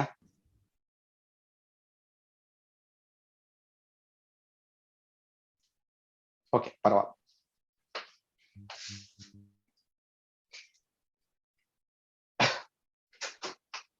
சரிங்களா? நாளைக்கு நம்ம அந்த பலாபலன்கள் அப்படிங்கிற மாதிரி எல்லாம் பார்ப்போம். இன்னைக்கு ஜென்ரலான சில விஷயங்கள் அப்படிங்கிறத பார்த்துட்டு அதுக்கப்புறம் போவோம். ஓகே, இதுக்கப்புறம் இந்த ஆரம்ப காலத்துல இருந்தா இல்லையா, இப்ப ஆதி மனிதன் அவன் வந்து காட்டுல இருந்தவன். அப்போ ஆதி மனிதன் காட்டுல இருக்கும்போது அவனுக்கு வந்து பெரிய அளவுல ஒரு வாய்ப்புகள் அப்படிங்கிறது வந்து இருக்காது. அப்போ அவன் இருக்கும்போது வந்து பாத்தீங்கன்னா மிருகத்தை வந்து மிருக இவனை வந்து டிஸ்டர்ப் பண்ணிச்சு. மிருகத்தை வந்து இவன் வேட்டையானா, அதை வந்து அவன் டிஸ்டர்ப் பண்ண ஆரம்பிச்சான். அப்போ ஆதி மனிதனுடைய வடிவம் அப்படின்னு பாத்தீங்கன்னா ரொம்ப குட்டையா இருப்பான். ஆதிமனுடைய வடிவம் அப்படிங்கிறது ரொம்ப ரொம்ப குட்டையா இருப்பான். அப்ப ஒருத்தர் குட்டையா இருந்தானா அவனுடைய கை விரல்கள், கைகளோட அமைப்பெல்லாம் எப்படி இருக்கும்? குட்டையா தானே இருக்கும். ரொம்ப குட்டையான ஒரு அமைப்பு தானே இருக்கும். இப்ப இங்க பாருங்க,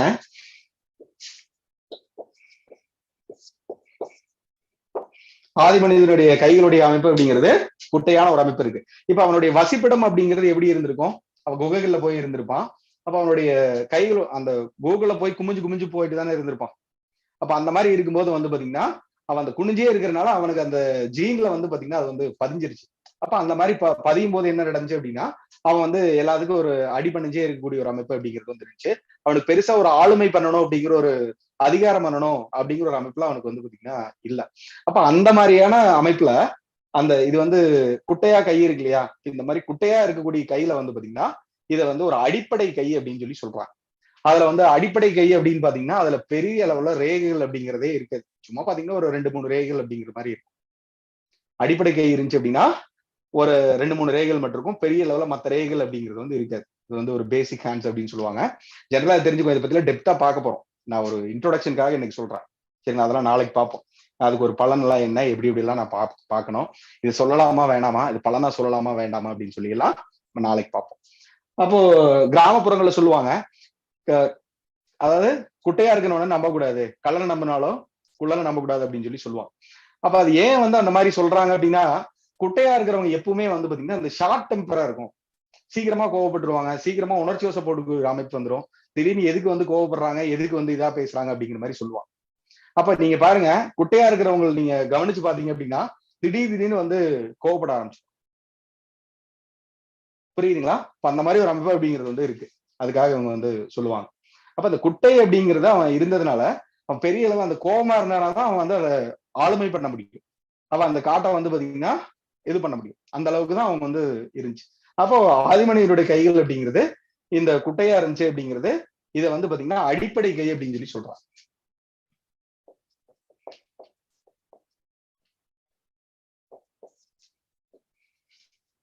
அடிப்படை கை அப்படின்னு சொல்றாங்க. இப்ப இதை வந்து இந்த அடிப்படை கை அப்படிங்கிறது இந்த 7 வகையா பிரிச்சவர் அப்படின்னு பாத்தீங்கன்னா கீரோ அவர் தான் அந்த கைகள்ல வந்து வகைப்படுத்தி அதை வந்து பாத்தீங்கன்னா பிரிக்கிறாங்க. நகங்களை பத்தி வந்து பாத்தீங்கன்னா பிரிக்கிறாங்க. அந்த மாதிரி நிறைய பிரிவுகள் அப்படிங்கிறது வந்து இருந்துச்சு. இப்ப இந்த தமிழ்ல இருக்கக்கூடிய ரேகை சாஸ்திரம் அப்படின்னு வந்து பாத்தீங்கன்னா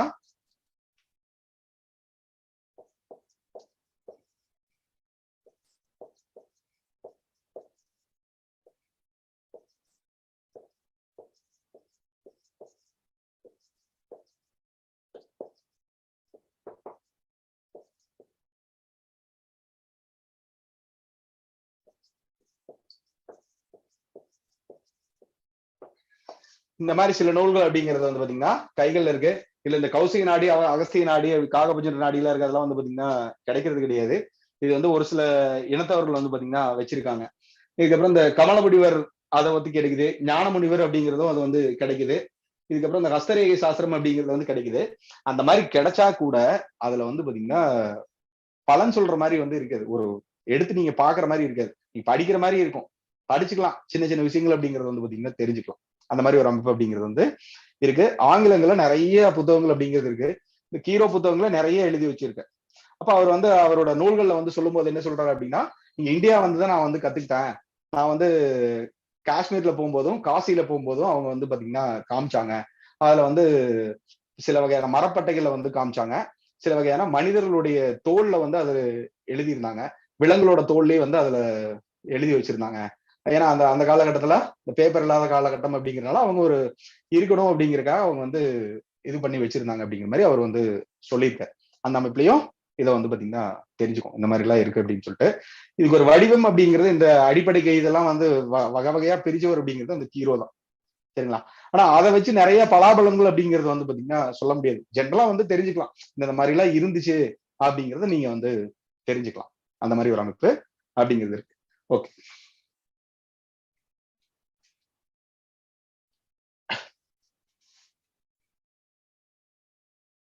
சான்ஸ்கிரிட்ல நிறைய புத்தகங்கள் இருக்கு. கன்னடத்தில் இருக்கு, தெலுங்குல இருக்கு. எல்லாத்துலயுமே வந்து பாத்தீங்கன்னா டிரான்ஸ்லேட் பண்ணி நிறைய புத்தகங்கள் அப்படிங்கிறது வந்து இருக்கு. இது வந்து ஹஸ்த ரேகான்னு சொல்லுவாங்க. ஹஸ்த ரேகா அப்படின்னா ரேகானா ரேகைன்னு அர்த்தம். அந்த அமைப்பு அப்படிங்கிறதும் இருக்கு. சான்ஸ்கிரிட்ல வந்து பாத்தீங்கன்னா ரேகா அப்படின்னு சொல்லி சொல்லுவோம்.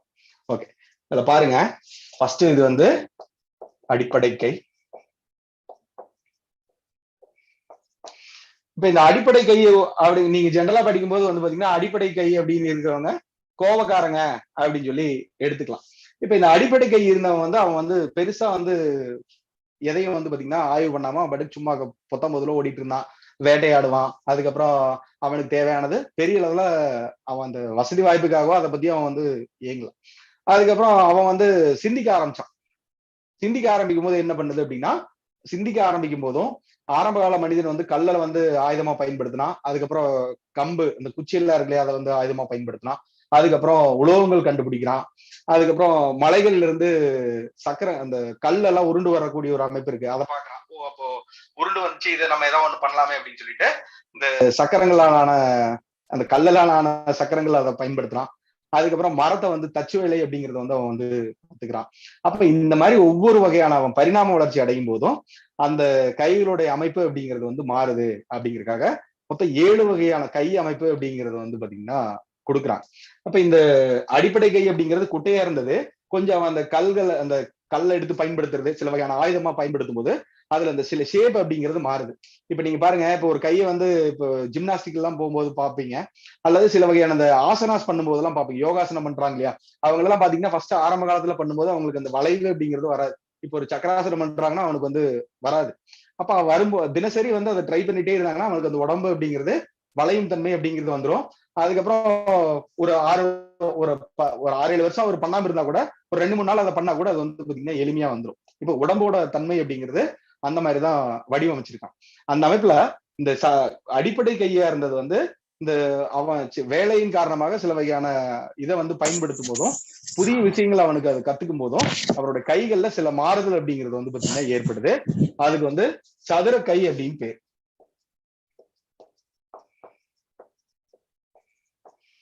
சதுர கை அப்படின்னு பேரு. இதுக்கப்புறம் வந்து பாத்தீங்கன்னா இந்த சதுரமா இருந்ததும் மறுபடியும் வந்து சதுரமா இருக்கு, அப்படியே வந்து அவன் மறுபடியும் வந்து பயன்படுத்திட்டே இருக்கான். அப்போ ஒரு தேவைக்கு அதிகமா போகும்போது வந்து பாத்தீங்கன்னா ஏதோ ஒரு வகையா ஒரு வளர்ச்சி அப்படிங்கிற மாதிரி ஏற்படுமா இல்லையா? ஒரு தேவைக்கு அதிகமா வந்து அவன் பயன்படுத்தும் போதும் ஒரே விஷயத்த அவன் தொடர்ச்சியா பண்ணும்போது அதோடைய ரேகல்லையும் மாறும், கைகளோட அமைப்புலையும் மாறும் இல்லையா? அந்த மாதிரி மாறும்போது அதை வந்து பாத்தீங்கன்னா கூம்பு கை அப்படின்னு சொல்லி சொல்றாங்க.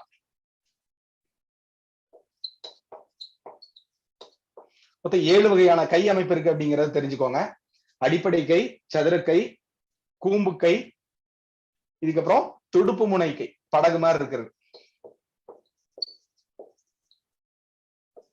துடுப்பு முனை கை, அடிப்படை கை, சதுர கை, கூம்பு கை, துடுப்பு முனை கை. இதுக்கப்புறம் தத்துவ கை. இதெல்லாம் நாளைக்கு அந்த வடிவம் எல்லாமே பார்ப்போம், பலன்கள் எல்லாமே பார்ப்போம்.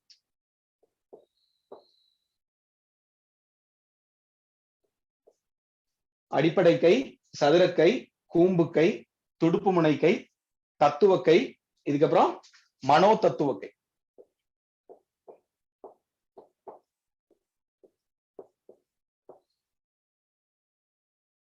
கலப்பு கை அப்படின்னு 7 வகையா பிரிக்கிறாங்க.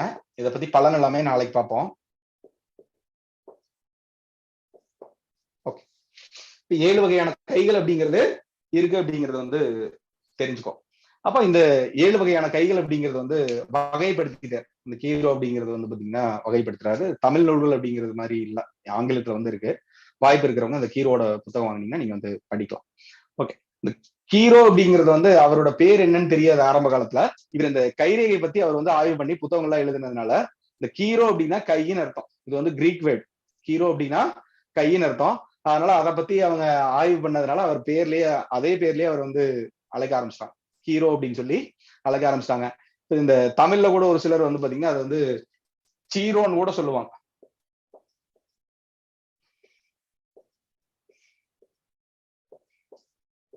ஆனா இது வந்து கீரோ தான், அது வந்து கிரீக் வேர்டு. அதையும் வந்து பாத்தீங்கன்னா ஜென்ரலா வந்து தெரிஞ்சு வச்சுக்கோ. ஓகே, இது ஆங்கிலத்துல சொல்லும் போது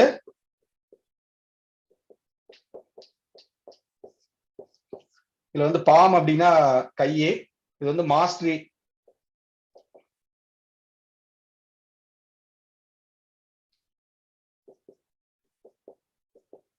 இதை பிரிக்கும் போது பாம் பிளஸ் மாஸ்டரி அப்படிங்கிற ஒரு வார்த்தை அப்படிங்கிறது வரும்.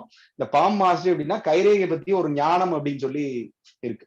அதோட தன்மைகளை அந்த கைரேகை பத்தி வெளிப்படுத்துறதுதான் அந்த பாமஸ்ட்ரின்னு சொல்லுவாங்க. ஆங்கிலத்துல சொல்லும் போது அது கைரேகை பத்தி ஒரு ஞானம் அப்படின்னு சொல்லி எடுத்துக்கலாம். ஓகே, ஜென்ரலா தெரிஞ்சுக்கோ.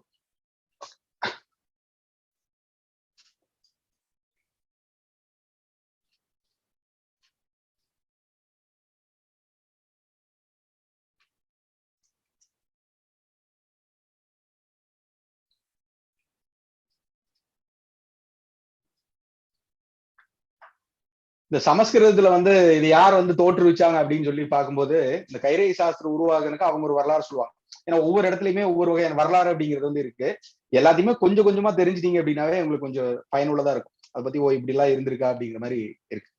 அதுல வந்து இந்த கைரேகை, இந்த ஹஸ்தரேகை வந்து உருவாக்குறது அப்படின்னு யாருன்னு பாத்தீங்கன்னா இந்த சாமுத்திரிகன், அதாவது இந்த கடலோட ராஜன், சமுத்திரராஜன் சொல்லுவாங்க இல்லையா, அந்த சமுத்திரராஜன் தான் வந்து இந்த சாஸ்திரத்தை வந்து உருவாக்குறாரு அப்படிங்கிற ஒரு அமைப்புல அதை வந்து சொல்லி வச்சிருக்கான். இது வந்து சமுத்திரராஜன் எடுத்துக்கோங்க. சமுத்திரராஜன் தான் இந்த இது வந்து ஹஸ்தரேகா.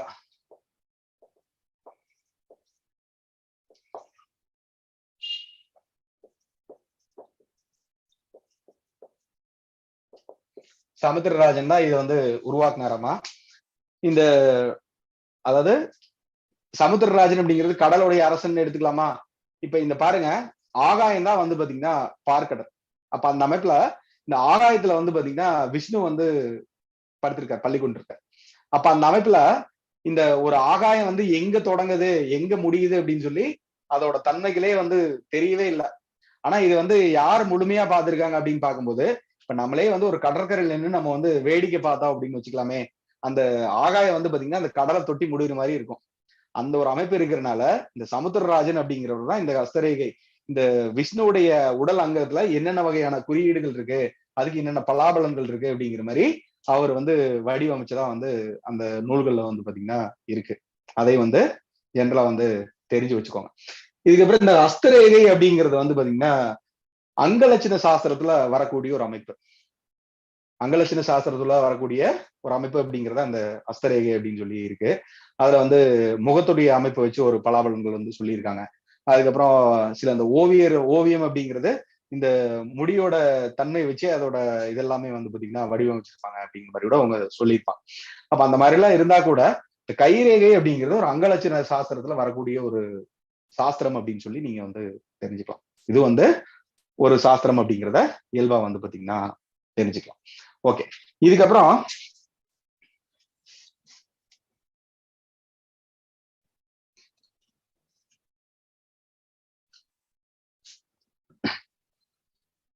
இந்த கைரேகை படிக்கிறதுக்கு முன்னாடி இந்த சில சைக்காலஜிகளா தெரியணும்னு சொன்னார் இல்லையா. அப்ப அவங்க வந்து வகை வகையா வந்து பாத்தீங்கன்னா பிரிக்கிறாங்க. மக்களை வந்து பார்க்கும்போது அவங்க என்னென்ன வகையான பாடி லாங்குவேஜஸ் இருக்கு, அவங்க அந்த பாடி லாங்குவேஜஸ் அப்படிங்கிறது உடல் மொழி, இவன் என்னென்ன வகையான அங்க சேட்டைகள் பண்றான், அதுக்கு வந்து என்னென்ன வகையான பலாபலன்கள் இருக்கு அப்படிங்கிற மாதிரி கூட சில அமைப்புல அவங்க வந்து பலாபலன்கள் அப்படிங்கிறது வந்து பாத்தீங்கன்னா சொல்லி வச்சிருக்காங்க. ஏன்னா ஒருத்தருடைய உடல் அசைவு மொழிகள்னு சொல்லுவாங்க பாடி லாங்குவேஜஸ்.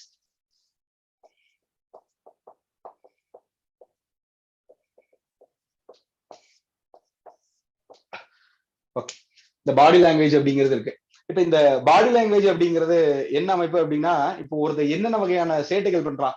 இப்போ ஒருத்தன் வந்து இப்படி பண்ணிட்டே இருப்பான், ஒருத்தன் வந்து இப்ப பேசும்போது தலையாட்டிட்டே இருப்பான், அல்லது வந்து அவன் சும்மா இருக்கும்போது இப்படி காலாட்டிட்டே இருப்பான். அப்ப இந்த மாதிரி இருந்தா அவன் ஒவ்வொரு இந்த கேரக்டர்ல இருக்கிறவன் தான் இந்த மாதிரி பண்ணுவான் அப்படிங்கிற மாதிரி அதை வந்து ஒரு வடிவமைப்பா வந்து பாத்தீங்கன்னா கொடுத்து வச்சிருக்கான். இப்ப அந்த மாதிரி உடல் நம்ம மொத்த உடலும் நம்ம அசைறதுக்கு வந்து நம்ம பலன் பார்க்கல. இப்ப இது நம்ம கைரேகை பத்தி பாக்குறதுனால கைகளை வச்சு நம்ம வந்து என்னென்ன பலாபலன்கள் வந்து பாத்தீங்கன்னா சொல்ல முடியும், எப்படி எப்படி எல்லாம் அதை வந்து புரிஞ்சுக்க முடியும் அப்படிங்கிற அமைப்புல இயல்பா வந்து பாத்தீங்கன்னா எடுத்துக்கலாம். ஓகே, இப்போ ஒருத்தர் நடக்கும்போது வச்சுக்கலாமே, இப்போ ஒருத்தர் நடந்து போறாரு அப்படின்னு வச்சுக்கலாம், கைய வந்து ஓப்பனா இப்படி இருக்கு, இப்படி வச்சுட்டு இப்படி வீசி நடந்து போறாரு அப்படின்னு வச்சுக்கலாமே, கை வீசி போறாரு. அப்ப அந்த மாதிரி போகும்போது இவர் வந்து பாத்தீங்கன்னா வெளிப்படையானவர் அப்படின்னு அர்த்தம். கைய வந்து வீசிட்டு போனாரு அப்படின்னா இவர் வந்து வெளிப்படையானவர்னு அர்த்தம்.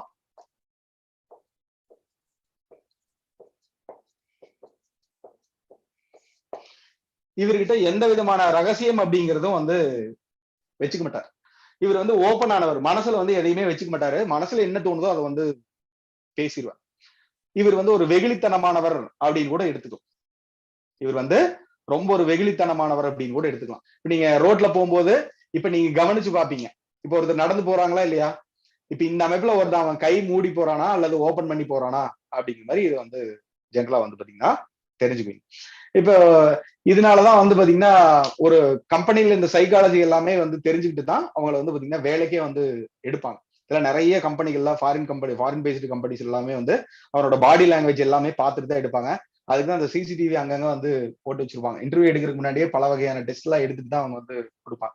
இப்போ பாடி லாங்குவேஜ் அப்படிங்கிறது ரொம்ப ரொம்ப ஒரு முக்கியமான ஒரு அமைப்பு அப்படிங்கிறத தெரிஞ்சுக்கலாம். இப்ப நீங்க பெரிய பெரிய நிறுவனத்துல எல்லாம் பாருங்க, அல்லது நீங்க போய் ஒரு பேங்க்ல போய் பாருங்க, பெரிய பெரிய அதிகாரிகள் அவங்களெல்லாம் போய் பாத்தீங்க அப்படின்னா அவங்க வந்து நீங்க பேசும்போது வந்து பாத்தீங்கன்னா அவங்க இந்த மாதிரி தலையாட்டிட்டே இருப்பாங்க, பாத்துருப்பீங்க, சொல்லுங்க சொல்லுங்க சொல்லுங்க அப்படிங்கிற மாதிரி. அப்ப அவங்களும் வந்து பாத்தீங்கன்னா பேசுவாங்க, அவங்கள வந்து உங்களை வந்து உள்வாங்குறாங்க, அவங்கள வந்து உங்களை கவனிக்கிறாங்க, உங்களுக்கு வந்து அவங்க ரெஸ்பாண்ட் பண்றாங்க, நீங்க பேசும்போதும் அவங்க வந்து ரெஸ்பாண்ட் பண்றாங்க அப்படிங்கிற ஒரு அமைப்பு அது வந்து காமிக்குது. இப்ப நீங்க பேசும்போது ஏதோ ஒண்ணு கேட்டுக்கிட்டே இருக்கீங்க, அவர் பாட்டு இப்படியே நின்றுட்டு இருந்தாருன்னு வச்சுங்களேன், அவர் கவனிக்கிறாரா இல்ல வேற ஏதாவது இது பண்றாரா அப்படின்னு சொல்லி அது தெரியாது இல்லையா. அதனால நீங்க பேசி வந்து அதை வந்து புரிய வைக்க முடியாது, நீங்க அதை உடல் மூலியமா வந்து ஆமோதிக்கிறீங்க, அதை வந்து கவனிக்கிறீங்க அப்படின்னு சொல்றதுக்காக அவங்க வந்து இந்த மாதிரி தலையாட்டுவாங்க. பெரிய பெரிய அதிகாரிகள்லாம் நீங்க பார்க்கும்போது நீங்க வந்து கவனிக்கலாம். சரிங்களா, இதையும் நீங்க வந்து பார்க்க ஆரம்பிங்க. இதுக்கப்புறம் ரோட்ல நடந்து போகும்போதும் ஒருத்தர் கையில இப்படி நடந்து இப்படி போனாருன்னு வச்சுக்கலாமே, கை வீசி இந்த மாதிரி அமைப்பில் நடந்து போனார் அப்படின்னா அவர் வந்து வெளிப்படையானவர் அப்படின்னு அர்த்தம். அப்போ அவர்கிட்ட வந்து ரகசியமே தங்காதுன்னு அர்த்தம். நிறைய செலவு பண்ணுவார்.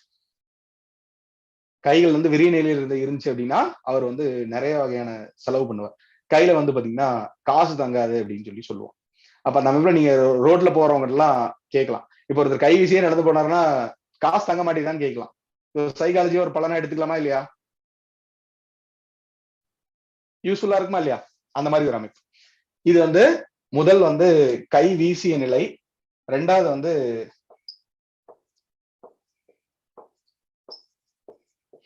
இவர் வந்து இந்த கை வீசிய நிலையில் இருக்கிறவர் வந்து சேமிக்கணும் அப்படிங்கிற எண்ணம் இருக்காது, நாளைய பற்றி கவலை இல்லாதவர் அப்படின்னு கூட எடுத்துக்கலாம். ஏன்னா அவர் இப்ப இருக்கிற காலகட்டத்துல ஜாலியான ஒரு மனோ நிலையில இருப்பாரு அப்படிங்கிற ஒரு அமைப்பு இந்த கைவீசிய நிலை அப்படிங்கிறது வந்துடும். இதுக்கப்புறம் கை மூடிய நிலை அப்படின்னு வச்சுக்கலாமே, இவர் வந்து யார்கிட்டயுமே வந்து வெளிப்படையாவே இருக்க மாட்டார். இவங்க மனைவிட்டு கூட சில வகையான ரகசியத்தை கூட சொல்ல மாட்டார். என்ன பண்ற, இவர் கை மூடியே இப்படி இருந்தாரு அப்படின்னா எந்த விதமான விஷயத்தையும் வந்து பாத்தீங்கன்னா வெளிப்படுத்த மாட்டாரு அப்படின்னு அர்த்தம். எந்த விதமான விஷயத்தையும் அவர் வந்து வெளிப்படுத்தவே மாட்டாரு அப்படின்னு அர்த்தம். அந்த அமைப்புல இவரை நம்பி எந்த ஒரு காரியத்திலையும் நம்ம இறங்க முடியாதுன்னு அர்த்தம். ஏன்னா அவர் கடைசி நேரத்துல கூட அவர் வந்து காலவாரி விடக்கூடிய ஒரு அமைப்பு அப்படிங்கிறது வந்து இருக்கும். இப்ப நீங்க ரோட்ல போகும்போது இப்படி கை மூடிட்டு யாராவது ஒருத்தன் போனாங்கன்னா அவங்கள நம்ம வந்து பார்ட்னர்ஸா வந்து வச்சுக்க கூடாது. அவங்ககிட்ட சில வகையான நட்புகள் முறிச்சாவே பரவாயில்ல. அவங்க கிட்ட மேக்சிமம் வந்து பழகவே கூடாது அப்படின்னு சொல்லி சொல்றாங்க. கை மூடி இருந்தாங்க அப்படின்னா ரகசியமானவங்க நம்ம கிட்டயே வந்து பாத்தீங்கன்னா இது பண்ணுவாங்க. நம்ம கிட்டயே வந்து அவங்க சுயநலத்துக்காக சுயநலம் மிக்கவர்கள் அப்படின்னு எடுத்துக்கலாம். கைமூடி நிலையில் இருந்தா அப்படின்னா சுயநலம் மிக்கவர்கள் எடுத்துக்கலாம். இவங்க வந்து எதையுமே வந்து நம்ப கூடாது. முழுசா இவங்க லாப நோக்கத்துக்காகவே அவங்க வந்து செயல்படக்கூடியவர்கள் அப்படின்னு சொல்லி தெரிஞ்சுக்கலாம். இப்ப இந்த 2 நிலை பார்த்திருக்கோம். கைவீசிய நிலை அப்படின்னா அவர் வந்து எல்லாத்தையும் வந்து வெளிப்படையானவர், ஓப்பனா இருப்பாரு. இவர்கிட்ட ஏதாவது ரகசியத்தை சொன்னா தங்காது, வேற யாரோ ஒருத்தர் போய் வந்து சொல்லிடுவாரு. வெளிப்படையா இவர் இருக்க மாட்டார், வெளிப்படையா இருப்பாரு. அதனால பல வகையான ப்ராப்ளம் அப்படிங்கிறது இவருக்கு வந்து வரும். இதே வந்து கை மூடி நிலையில் இருந்தாருன்னா இவர் வந்து நம்ம நம்ப கூடாது. சரிங்களா? அந்த மாதிரி ஒரு அமைப்பு. இவர் சேமிக்கும் குணம் அப்படிங்கிறது வந்து ரொம்ப இருப்பாரு. எச்சரிக்கை உணர்வு அப்படிங்கிறது இயல்பாவே வந்து இருக்கும் அப்படிங்கிறது தெரிஞ்சுக்கலாம். இப்ப பாருங்க, ஒருத்தர் வந்து பாதி கை மூடிய நிலை,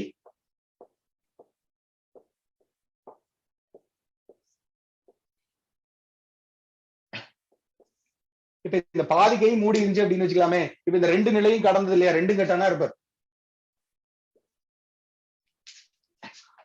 பாதி கைனா ஓரளவுக்கு இப்படி வச்சுக்கலாம்னு வச்சுக்கலாமே, ஃபுல்லா மூடாம இப்படி இருக்கிற மாதிரி வச்சுக்கலாம். அப்ப இவர் 2 தன்மைகளையும் அவர் வந்து பிரதிபலிப்பாரு அப்படின்னு அர்த்தம். அப்ப அவரும் வந்து நம்பிக்கையானவர் அப்படிங்கிறது இல்ல, அவரை நம்ம வந்து நம்ப கூடாது அப்படிங்கறது வந்து பாத்தீங்கன்னா தெரிஞ்சுக்கலாம். இதுக்கப்புறம் ஒரு சிலர் பார்க்கும்போது வந்து இந்த பாக்கெட்ல வந்து கை விட்டுக்குவாங்க. இப்படி பாக்கெட்ல கை விட்டு நிப்பாங்க இல்லையா, அந்த மாதிரி இருந்தாலும் அவங்கள முழுமையாவே நம்ப கூடாது அப்படின்னு சொல்லி சொல்றாங்க. இவங்களும் வந்து ரகசிய நடவடிக்கை வந்து உள்ளவங்க.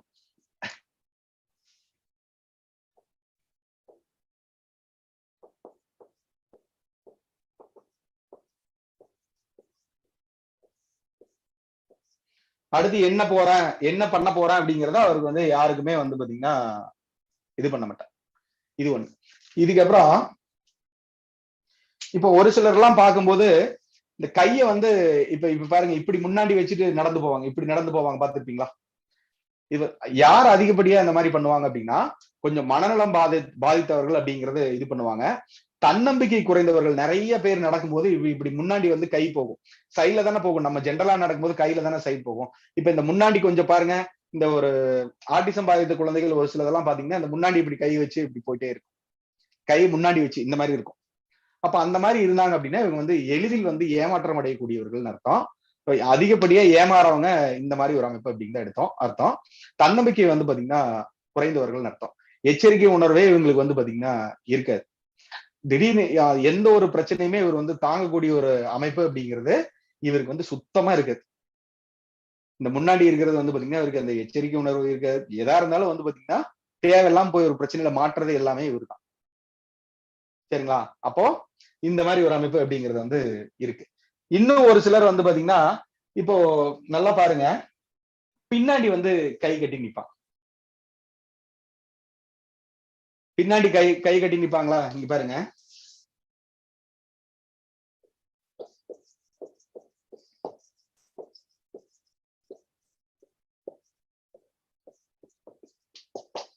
ஓகே. இந்த பின்னாடி கை கட்டி அமைப்பு அப்படின்னா அவர் வந்து உறுதியானவர் அப்படின்னு அர்த்தம். இப்ப நெஞ்ச நிமித்திட்டு நிப்பாரு பாருங்க. இப்ப இந்த போலீஸ் ட்ரைனிங் எல்லாம் கொடுக்கும்போது அவங்க வந்து இப்படி நல்லா இது பண்ணிதான் நிக்கிறாங்க. பின்னாடி கை கட்டினா ஒரு விரைப்பா இருக்காங்களா இல்லையா? அப்போ இவங்க வந்து தன்னம்பிக்கை நிறைந்தவர்கள் அர்த்தம், உறுதியானவர்கள் அப்படின்னு அர்த்தம். தன்னம்பிக்கை நிறைந்தவர்கள், ரொம்ப வந்து உறுதியானவர்கள் அப்படின்னு அர்த்தம். அதை வந்து பாத்தீங்கன்னா தெரிஞ்சுக்கோங்க. தைரியமா இருப்பாங்க அவங்க, ஒரு எப்படி சொல்றது, ஒரு ஸ்ட்ரிக்டா இருப்பாங்கன்னு அர்த்தம். உறுதியானவங்களை விட ரொம்ப கண்டிப்பானவர் அப்படின்னு கூட அர்த்தம். இப்ப நிறைய ஸ்கூல் வாத்தியார் எல்லாம் பார்க்கும்போது இந்த மாதிரி இப்படி போறதெல்லாம் பாத்தீங்கன்னா ரொம்ப அடிக்கிற வாத்தியார் எல்லாம் நீங்க பாத்தீங்கன்னா ஸ்கூல்ல எல்லாம் இந்த பின்னாடி கை கட்டிட்டு வர்ற வாத்தியார் தான் ரொம்ப அதிகமா அடிப்பாங்க. ஸ்கூல் படிக்கும் போது நீங்க வந்து பாத்துருப்பீங்க. இதையும் வந்து பாத்தீங்கன்னா நீங்க வந்து தெரிஞ்சுக்கலாம். ரொம்ப கண்டிப்பா இருப்பாங்க அவங்க, இதுல வந்து ரொம்ப கண்டிப்பா இருப்பாங்க, ரொம்ப ஸ்ட்ரிக்ட் ஆபீசர்ஸ் அப்படின்னு கூட எடுத்துக்கலாம். இது ஒரு அமைப்பு. இதுக்கப்புறம் கைய வந்து இந்த மாதிரி கட்டிப்பாங்க. இப்படி ஒரு சிலர் இப்படி கூட வச்சிருப்பாங்க, அடிக்கடி இப்படி இருப்பாங்கன்னு அர்த்தம். இவங்க இந்த மாதிரி கை கட்டினாங்க அப்படின்னா அவரு வந்து எந்த விஷயத்தையும் வெளிப்படையா சொல்ல மாட்டாரு. அடுத்த விஷயத்தையும் வந்து பாத்தீங்கன்னா இவர் வந்து கவனிக்க மாட்டாருன்னு அர்த்தம். தன்னோட விஷயம் அவர்கிட்ட போகக்கூடாது, அவரோட விஷயம் வந்து இவர்கிட்ட வந்து வரக்கூடாது அப்படிங்கிறதுக்காக கை கட்டிட்டே இருப்பாங்க.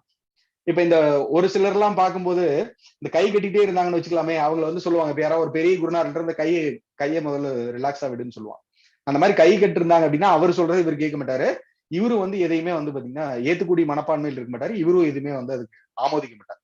அந்த மாதிரி ஒரு அமைப்பு அப்படிங்கிறது வந்து இருக்கு. இப்போ ஒரு சிலர் வந்து பாத்தீங்கன்னா இப்படி ஒரு பாக்கெட்ல விட்டுட்டு இப்படி சும்மா ஏதோ ஒண்ணு இது பண்ணிட்டே போவார். இப்ப கை ஆட்டிட்டு கூட போவார். இப்ப இந்த ஒரு பாத்தீங்கன்னா போவாரு, கையை திடீர்னு இப்படி பண்ணிட்டு போவார். தெரியுதுங்களா? கையை இப்படி டான்ஸ் பண்ற மாதிரி இப்படி இப்படின்ட்டு போவார், பாத்திருப்பீங்க. நடக்கும்போது இப்படி இப்படின்ட்டு போவாரா இல்லையா? அந்த மாதிரி நீங்க பாத்திருப்பீங்க, ஒரு சிலர் பாத்திருப்பீங்க. நான் வந்து ஒரு சில இதெல்லாம் இருக்கு, நான் பார்த்தேன், போட்டோ எடுத்து அனுப்பிச்சுடுறேன். அப்ப அந்த அந்த மாதிரி இருந்தாங்க அப்படின்னா அவங்களுக்கு வந்து பாத்தீங்கன்னா தன்னம்பிக்கை குறைந்தவர்கள் அப்படின்னு அர்த்தம். அவங்க வந்து பயங்கரமான பிராபலத்தில் இருக்காருன்னு அர்த்தம். ஏதோ ஒரு வகையா ஒரு ஆள் மனச ஒரு பாதித்த நிகழ்வுகள் அப்படிங்கிறது அவங்க வாழ்க்கையில இருக்கு அப்படின்னு அர்த்தம். அந்த மாதிரி இந்த மாதிரி கை ஆட்டிட்டு போனாங்க அப்படின்னா ஆள் மனசுல அவருக்கு வந்து ஏதோ ஒரு பாதிப்பு இருக்குன்னு அர்த்தம், நரம்பு தளர்ச்சி இருக்குன்னு அர்த்தம். தன்னம்பிக்கை அப்படிங்கிறதே அவருக்கு வந்து இருக்காது, தைரியமே இருக்காது, எதையுமே வந்து பாத்தீங்கன்னா ஒரு போல்டா வந்து முடிவெடுக்க மாட்டான். அப்ப அந்த மாதிரி இருக்கிறவங்களுக்கு எல்லாம் நம்ம நல்லா ஒரு கைட் பண்ணணும், சரிங்களா? அதை பார்த்துட்டு தான் நீங்க வந்து நிறைய விஷயங்கள் அப்படிங்கிறத நீங்க வந்து பண்ண முடியும். இப்ப நீங்க ஒருத்தர் வரும்போதே ஈஸியா வந்து பாத்தீங்கன்னா அதை அனலைஸ் பண்ணிருக்கோம். இப்ப இத்தனை நாளா நீங்க இதை பார்த்திருக்க மாட்டீங்க. இப்ப நீங்க போறவங்க எல்லாம் பாப்பீங்க, கையை வந்து இப்படி ஓப்பனா இருக்காரா, கையை மடக்கி இருக்காரா, அல்லது கையை மூடி இருக்காரா, அல்லது கையை கட்டி இருக்காரா, கையை மறைச்சிருக்காரா, பின்னாடி வச்சிருக்காரா, கையை இப்படி கட்டி இருக்காரா, ஏதோ ஒரு நிலையில அவன் இருப்பானா இல்லையா? இப்போ ஒரு சிலர் வந்து எல்லா ஆக்ஷனுமே அப்பப்ப நடக்குமா இல்லையா? அப்ப அவங்க கிட்ட பேசும்போது அவங்க என்னென்ன வகையான நிலையில் இருக்காங்க அப்படிங்கிறது இது வந்து புரியறதுக்கு இது வந்து உதவும். இது யூஸ்ஃபுல்லா இருக்குங்களா? ஓகே. அப்புறம் ஒரு சிலர் வந்து கையை ஆட்டி ஆட்டி பேசுவாங்க.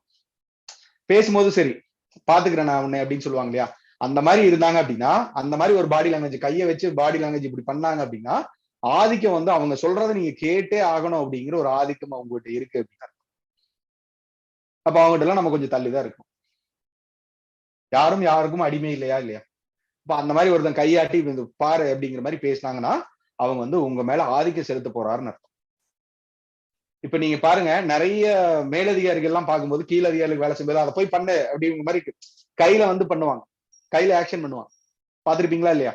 அப்ப அந்த மாதிரி இருக்கக்கூடிய அமைப்பு அப்படிங்கிறது இந்த மாதிரி ஒரு இருக்கு அப்படின்னு சொல்லுவோம். அப்ப கையை வச்சு பண்ணக்கூடிய எல்லா வகையான சேட்டையும் நம்ம வந்து சைக்கலாஜிக்கலா சில விஷயங்கள் அப்படிங்கிறது இருக்கு. அதுக்கப்புறம் இதை வந்து நம்ம அடுத்த கட்டத்துக்கு நம்ம இதெல்லாம் எப்படி எல்லாம் பயன்படுத்த போறோம். இப்ப இத்தனை நாள் நீங்க ரோட்ல வந்து பயணம் பண்ணிருப்பீங்க, எத்தனையோ சாலைகளை நீங்க வந்து கடந்திருப்பீங்க.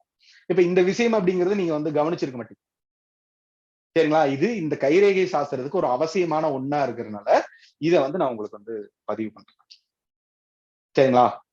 இதுல ஏதாவது சந்தேகம் இருந்தா கேட்கலாம்.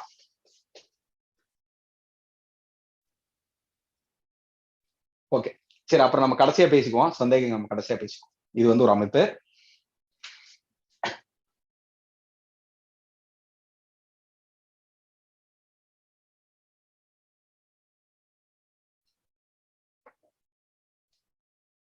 இதுக்கப்புறம் ஒரு சிலருக்கு மட்டும் கிடையாது, நிறைய கைரேகை நிபுணர்களுக்கே வந்து பாத்தீங்கன்னா ஒரு சந்தேகம் அப்படிங்கிறது வந்து இருக்கு. என்ன சந்தேகம் அப்படின்னு பாத்தீங்கன்னா, ஒருத்தருக்கு வந்து வலது கையை பார்க்கணுமா இடது கையை பார்க்கணுமா அப்படிங்கிற மாதிரி ஒரு சில சந்தேகங்கள் இருக்கு. நான் ஏற்கனவே அதை சொல்லியிருக்கேன், அந்த வீடியோ பார்த்தவங்க பரவாயில்ல, இருந்தாலும் இப்போ நான் வந்து வகுப்புல சொல்லணும். புதுசா நிறைய பேர் வந்திருப்பீங்க, ஒரு சிலர் அந்த வீடியோ பார்க்காம கூட வந்திருப்பீங்க, அந்த மாதிரி இருப்பீங்க இல்லையா? அதனால இந்த கைரேகை அப்படிங்கிறது வந்து பாத்தீங்கன்னா எண்ணத்தின் வெளிப்பாடு அப்படின்னு நம்ம சொல்லிட்டோம். இந்த எண்ணத்தின் வெளிப்பாடு அப்படிங்கிறது வந்து எப்படி வந்து அந்த நம்மளுடைய மூளையோட செயல்பாடுகள் அப்படிங்கறது நீங்க வந்து வெளிப்படுத்தினீங்கன்னாவே ஈஸியா வந்து அதோட தன்மை தத்துவம் என்ன அப்படிங்கிறது உங்களுக்கு வந்து புரிய ஆரம்பிச்சிடும். இப்ப பாருங்க, மனிதனுடைய மூளை இது வந்து ஒரு தலைன்னு எடுத்துக்கோங்க, இது உடல்னு எடுத்துக்கோங்க. அப்ராக்சிமேட்டா எழுதுறேன். ஓகே, இது வந்து இடது பக்கம்னு எடுத்துக்கோங்க, இது வந்து வலது பக்கம்னு எடுத்துக்கோங்க. ஓகே ஓகே, பாருங்க, இந்த அதாவது ஒருத்தருடைய வலது பக்க மூளை அப்படிங்கிறது வந்து பாத்தீங்கன்னா ஒருத்தருடைய இடது பக்கத்தை வந்து கண்ட்ரோல் பண்ணுது. ஒருத்தருடைய இடது பக்க மூளை அப்படிங்கிறது ஒருத்தருடைய வலது பக்கத்தை வந்து கண்ட்ரோல் பண்ணுது. புரியுறதுக்கு உங்களுக்கு கொஞ்சம் கடினமா இருக்கும், பரவாயில்ல. இந்த இடத்துல வந்து பாத்தீங்கன்னா அது வந்து திருவுது. இந்த மெடிக்கல் சிம்பிள் எல்லாம் பாத்தீங்கன்னா இந்த மாதிரி திரும்புதா இல்லையா? இந்த இடத்துல அது இதுதான், சரிங்களா? அந்த மாதிரி ஒரு அமைப்பு அப்படிங்கறது தெரிஞ்சுக்கோங்க. அப்போ இந்த இடது பக்கம் அப்படிங்கிறது வந்து இடது பக்க மூளை அப்படிங்கிறது வலது பக்கத்தை வந்து கண்ட்ரோல் பண்ணுது, வலது பக்க மூளை அப்படிங்கிறது இடது பக்கம் வந்து கண்ட்ரோல் பண்ணுது. இப்ப இதை நீங்க கூட ஒரு சிலருக்கு வந்து பாத்துருக்கலாம். இந்த பெராலிஸ் அட்டாக் வந்து பேஷண்ட் பாத்தீங்க அப்படின்னா இந்த வாய் வந்து இந்த பக்கம் கோணிருச்சு அப்படின்னு வச்சுக்கலாமே. இப்ப இந்த பக்கம் கோணிருச்சு அப்படின்னா அவங்களுக்கு இந்த பக்கம் வந்து செயல்படாது, இந்த பக்கம் கோணிருச்சு அப்படின்னா இந்த பக்கம் வந்து பாத்தீங்கன்னா செயல்படாது, ஆப்போசிட்ல இருக்கும். ஒரு சில படங்கள்ல கூட அதை வந்து பாத்தீங்கன்னா காமிச்சிருப்பாங்க. உங்களுக்கு யாராவது ஒருத்தங்களுக்கு தெரிஞ்சவங்க யாராவது ஒருத்தங்க பெராலிஸ் அட்டாக் வந்து பாதிக்கப்பட்டிருந்தாலும் நீங்க வந்து ஈஸியா வந்து பாத்தீங்கன்னா தெரிஞ்சுக்கலாம். இது வந்து ஒரு அமைப்பு அப்படிங்கிறத இருக்கு. இதை வந்து ஜென்ரலா வந்து தெரிஞ்சு வச்சுக்கோங்க. இதுக்கப்புறம் இது வந்து 2 அமைப்பு இருக்கு, வலது பக்க மூளை இடது பக்க மூளை அப்படிங்கிற செயல்பாடு அப்படிங்கிறது இருக்கு. இந்த வலது பக்க மூளை அப்படிங்கிறது வந்து பாத்தீங்கன்னா கிரியேட்டிவ். அது மாதிரி ஒரு கிரியேட் பண்ணவே முடியாது. இமேஜின் வந்து பாத்தீங்கன்னா நான் சொல்றேன் தன்மை என்னன்னு சொல்றேன், அப்பனாதான் உங்களுக்கு புரியும்.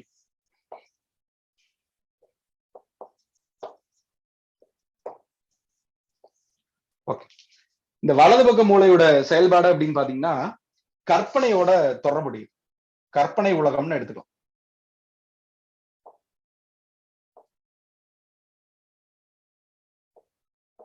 ஓகே, இந்த வலது பக்க மூளை அப்படிங்கிறது வந்து கற்பனை உலகத்தோட தொடர்புடையது.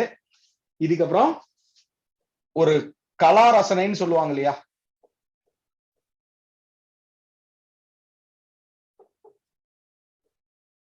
கலை உணர்வுன்னு கூட எடுத்துக்கலாம்.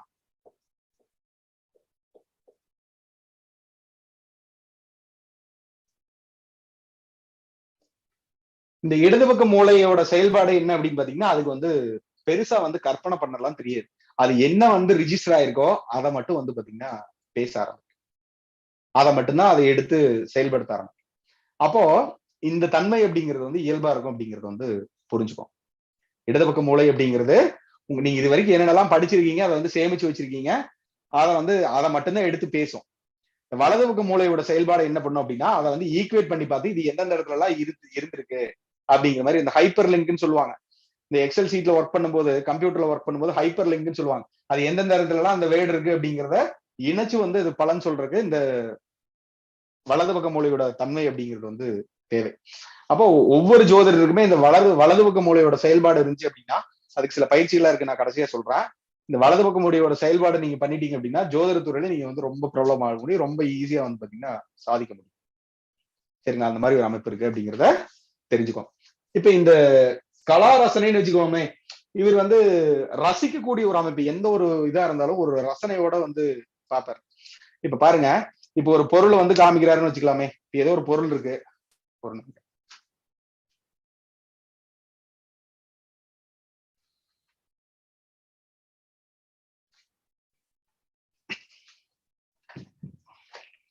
ஓகே, இப்ப ஒரு வாட்டர் கேனே இருக்குன்னு வச்சுக்கலாமே, அப்படி வச்சுக்கோங்க. இப்ப அந்த அவன் வந்து வலது பக்க மூலையில இருக்கானா இடது பக்க மூலையில இருக்கானா அப்படிங்கிறது ஈஸியா வந்து பாத்தீங்கன்னா கண்டுபிடிச்சுக்கலாம். இப்ப பாருங்க, இந்த வாட்டர் கேன் பாத்தீங்கன்னா அழகா இருக்கா, இது பக்கத்துல பாத்தீங்கன்னா தெரியும்.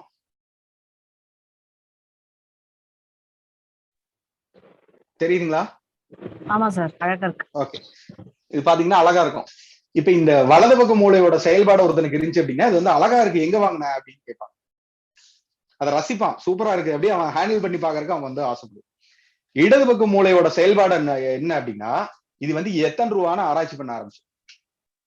அப்ப இடது பக்க மூளை என்ன பண்ணுது, ஆராய்ச்சி பண்ணா அதை வந்து ஆராய்ச்சி பண்ணா மட்டும்தான் அதை நம்பக்கூடிய ஒரு அமைப்பு அப்படிங்கிறது இடது பக்க மூளையோட செயல்பாடு அப்படிங்கிறது ஈஸியா வந்து பாத்தீங்கன்னா தெரிஞ்சுக்க. அப்ப அதை ஆராய்ச்சி பண்ணாம அதுக்கு என்ன ஆதாரம் கேட்கும், எல்லாத்துக்கும் நம்ம ஆதாரம் காமிக்க முடியுமா? அவனுக்கு ஒரு ப்ரூஃப் அதை காமிச்சிங்கன்னா தான் அவன் நம்புவான். நீங்க சாதாரணமா ஒரு விஷயத்த சொன்னீங்க அப்படின்னா இடது பக்க மூலக்காரன் வந்து கண்டிப்பா அவன் நம்பவே மாட்டான். அதுக்கு என்ன ப்ரூஃப், அதை காமி நான் பார்க்கணும். அது ஒரு தவறான செய்தி வந்து ஒரு செய்தித்தாள்ல ஒரு தவறான செய்தி வந்தாலும் அதை வந்து நம்புவான். அல்லது ஒரு கூகுள்ல ஒரு விஷயத்தை அதை எடுத்துட்டு நான் அன்னைக்கே நான் பார்த்துட்டேன் அதை படிச்சுட்டேன்னு சொல்லுவேன். காரணம் புரியுதுங்களா? இடது பக்க மூளையோட செயல்பாடு அப்படிங்கிறது ஆராய்ச்சி மனம். இது கத்துக்கிட்டதை தாண்டி யோசிக்காது, புதிதாக சிந்தனை இல்லாம.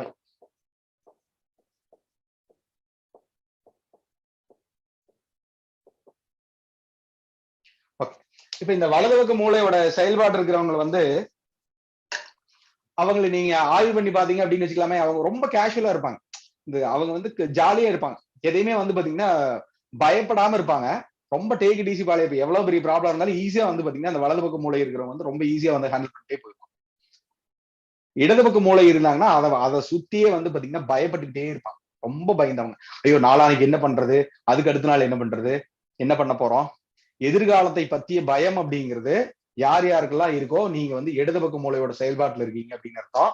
முதல்ல வந்து வலது பக்க மூளையோட செயல்பாட்டுக்கு எப்படி வந்து மாத்தணும் அப்படிங்கிறது சில வகையான பயிற்சி முறைகள்லாம் இருக்கு. அதனால நான் சொல்லித்தரேன், பின்னாடி நான் சொல்லித்தரேன். எல்லாமே இதுல சேர்ந்துதான் இருக்கும். சரிங்களா? அதெல்லாம் உங்களுக்கு வந்து கொஞ்சம் புரிஞ்சுக்கிறதுக்கு கொஞ்சம் ஏதோ மாதிரி இருக்கும், கேட்கறதுக்கு ஒரு மாதிரி கூட இருக்கும், ஒரு சிலருக்கு ஒரு புதியதான ஒரு இது மாதிரி கூட இருக்கும். அதனால அதை பத்தி பரவாயில்ல. ஒரு சிலர்கள் வந்து பாத்தீங்கன்னா 2 பக்க மூளையோட செயல்பாடா உங்களுக்கு வந்து இருக்கும். அது வந்து மிட் பிரெயின் அப்படின்னு அர்த்தம், மிட் பிரெயின் ஆக்டிவிட்டின்னு அர்த்தம். அந்த மிட் பிரெயின் ஆக்டிவிட்டி வந்து யாருக்கு சேருதோ அவங்களுக்கு வந்து பல வகையான சாதனைகள் அப்படிங்கிறது வந்து பாத்தீங்கன்னா பண்ண முடியும். அதை பத்தி எல்லாம் பாப்பா, அதுக்கெல்லாம் என்னென்ன சில வழிமுறைகள் பண்ணணும் நான் சொல்றேன். சரிங்களா? ஜென்ரலா இப்போதைக்கு இதை மட்டும் வந்து பாத்தீங்கன்னா தெரிஞ்சுக்கோ. அப்ப கற்பனை உலகத்தோட தொடர்புடையது வலது பக்க மூளைன்னு அர்த்தம். இடது பக்க மூளை அப்படிங்கிறது ஆராய்ச்சியோட தொடர்புடையது. இதுக்கப்புறம் புதிதா வந்து சிந்தனை பண்ணாது இடது பக்க மூளை வந்து பாத்தீங்கன்னா பழைய சிந்தனை தான், புதுசா சிந்திக்க பழைய சிந்தனைகள் தான் அவங்ககிட்ட வந்து இருக்கும். இப்ப இவனுக்கு வந்து அந்த ரசனை அப்படிங்கிறதே இருக்காது. இப்ப அது வந்து எத்தனை ரூபாயா இருக்கும் அப்படிங்கிற மாதிரி அவங்க வந்து பாத்தீங்கன்னா யோசிக்க ஆரம்பிச்சிருவாங்க. இதுக்கப்புறம் இந்த வலது பக்க மூளை அப்படிங்கிறது உள்ளுணர்வோட தொடர்புடையது. இன்ட்யூஷன் சொல்லுவாங்க இல்லையா? இவன் வந்து அந்த இன்ட்யூஷனை வந்து நம்ப மாட்டான்.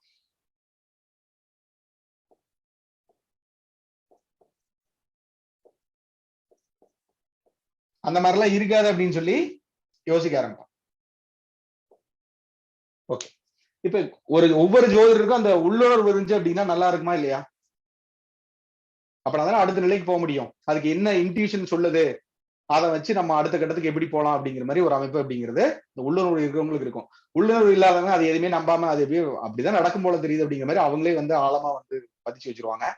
அதுக்கப்புறம் இந்த இடது பக்க மூளையோட செயல்பாடு இருக்கிறவங்க வந்து நிறைய ஜாதகம் பார்க்கும்போது எப்படி கேட்பாங்கன்னா, என் வாழ்க்கையில வந்து நல்லதே நடக்காதா சார்ன்னு கேட்பாங்க. முதல்ல பேசும்போதே என்ன நினைப்பாங்க, இந்த மாதிரி வந்து ஆரம்பிப்பாங்க. வாழ்க்கையில நான் இத்தனை பேர்த்திட்டு பார்த்தேன், அத்தனை பேர்த்திட்டு பார்த்தேன்னு சொல்லுவாங்க. ஜாதகம் பார்த்தா எனக்கு இது எந்த பரிகாரம் எனக்கு வேலை செய்யலன்னு சொல்லுவாங்க. அவங்க அந்த மாதிரியே பதிச்சுட்டாங்க. இடது பக்க மூளை அப்படிங்கிறது அந்த மூளையிலேயே வந்து பாத்தீங்கன்னா பதிச்சு வச்ச ஒரு அமைப்பு அப்படிங்கிறது இருக்கு. அதை வந்து பாத்தீங்கன்னா ஜென்ரலா வந்து தெரிஞ்சு வச்சுக்கோம். ஓகே, இதுக்கப்புறம் இந்த வலது பக்க மூளை அப்படிங்கிறது வந்து பாத்தீங்கன்னா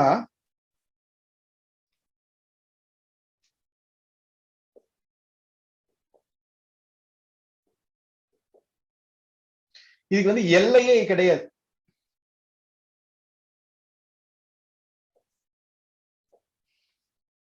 வலது பக்க மூளை அப்படிங்கிறது எல்லை இல்லாது. இப்ப ஏதாவது ஒண்ணு கேட்டாங்கன்னு வச்சுக்கலாமே, ஏதாவது ஒண்ணு கேட்டாங்கன்னா பெருசா கேக்குறது.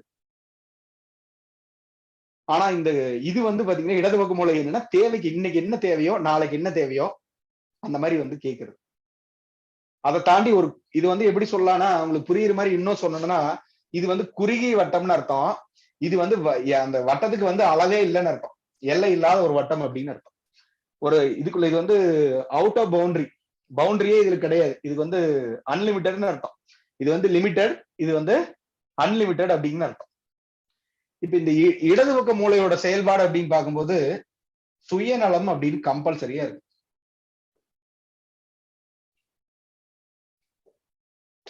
இடது பக்க மூளையோட செயல்பாடு சுயநலம் அப்படிங்கிறதுக்கு எல்லாத்துக்குமே இருக்கும். பட் இந்த இடது பக்க மூளையோட செயல்பாடு அதிகமா இருந்தாங்கன்னா அவங்க வந்து ரொம்ப ரொம்ப சுயநலவாதியா இருப்பான். இப்ப இதே வந்து பாருங்க, வலது பக்க மூளை அப்படிங்கிறது வந்து பாத்தீங்கன்னா பொது நலம் அப்படின்னு இருக்கு. இப்போ இவர்கிட்ட வந்து ஒரு 5000 ரூபாய் இருக்கு அப்படின்னு வச்சுக்கலாமே, இவர்கிட்ட ஒரு 5000 ரூபாய் தான் இருக்கு அப்படின்னு வச்சுக்கலாம். அவர்கிட்ட வந்து இவர் வந்து வலது பக்க மூளையோட செயல்பாடா இருக்காரு அப்படின்னு வச்சுக்கலாம். அவர்கிட்ட வந்து ஒருத்தர் வந்து கேட்கிறாரு, சார் இந்த மாதிரி எனக்கு ஒரு எமர்ஜென்சியா கொஞ்சம் ஒரு நண்பரா இருக்கலாம் அல்லது உறவினர்கள் யாராவது வேணாலும் இருக்கலாம், எனக்கு இந்த மாதிரி ஒரு பண தேவை இருக்கு, எனக்கு ஒரு 3000 ரூபாய் தேவைப்படுது அப்படின்னா இவர்கிட்ட 5000 ரூபாய் இருக்கிறது மட்டும் மனசுல நினைச்சிட்டு 3000 ரூபாய் வந்து யோசிக்காம வந்து அவருக்கு வந்து உதவி பண்ணிருப்பார். யோசிக்காம உதவி பண்ணிருப்பார்.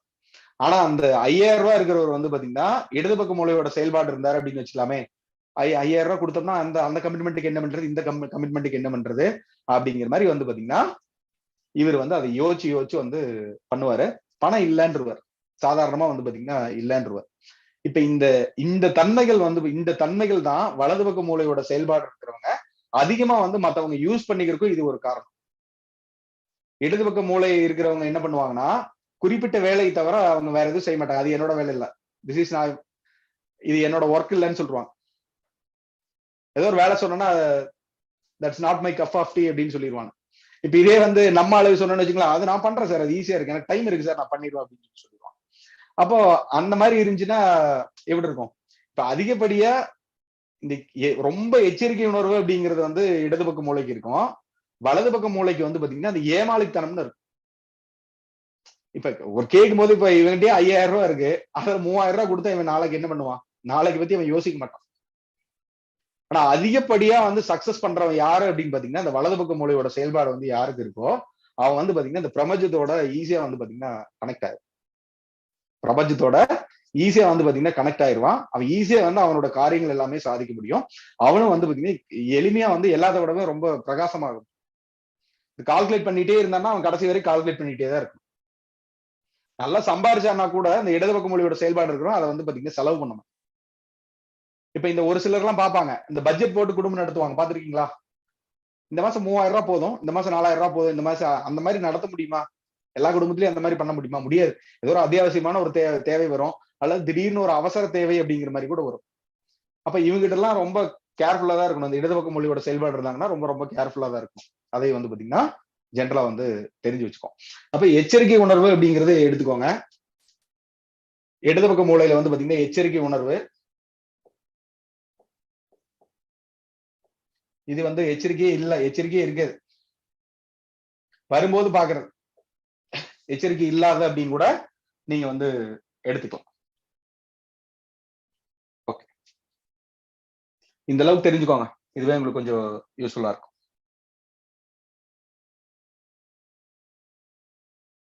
இடது பக்க மூளை எப்பவுமே கணக்கு பார்க்கும் சார், வலது பக்க மூளை அப்படிங்கிறது கணக்கே பார்க்காது. ஜென்ரலா தெரிஞ்சு வச்சுக்கோங்க, உங்களுக்கு யூஸ்ஃபுல்லா இருக்கும். சொல்றது நான் பின்னாடி சொல்றேன் எதுக்கெல்லாம் பயன்படுத்தும். ஓகே, இது வந்து ஒரு அமைப்பு. அப்போ இந்த மாதிரி இருக்கு அப்படிங்கறத தெரிஞ்சுக்கிட்டீங்க. இப்ப பாருங்க, உங்களுடைய வலது கையோட தன்மைகள் அப்படிங்கிறது எதை வந்து குறிக்குது? வலது கையில பார்க்கக்கூடியது என்னது? இது இந்த அமைப்புல பாருங்க, இடது பக்கம் இடது பக்க மூளை.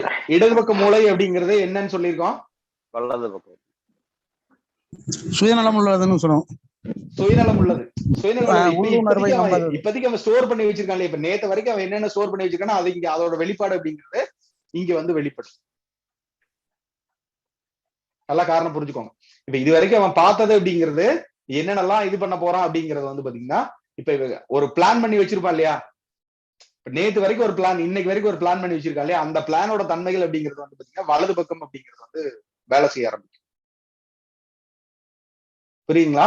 அப்போ வலது பக்க கையை வச்சு ஒருத்தருக்கு ஆண்கள் வந்து பாத்தீங்கன்னா சாதாரணமா ஒரு ரைட் ஹேண்டரா இருந்தாரு அப்படின்னா, சாதாரணமான நிலையில அவர் இருந்தார் அப்படின்னா, அவருடைய வலது கையை வச்சு அவருடைய இப்போதைக்கு நிகழ்காலம், இப்ப நிகழ்காலம் வந்து எப்படி இருக்கு, இதுல இருந்து அவருடைய தொடர்ச்சி வந்து எப்படி இருக்கு, அதை வந்து பயன்படுத்த வர மாட்டாரா அப்படிங்கிறத நம்ம அந்த ரேகை குறிகளை வச்சு நம்ம வந்து பார்க்க ஆரம்பிக்கிறோம். இது வந்து ஒரு அமைப்பு.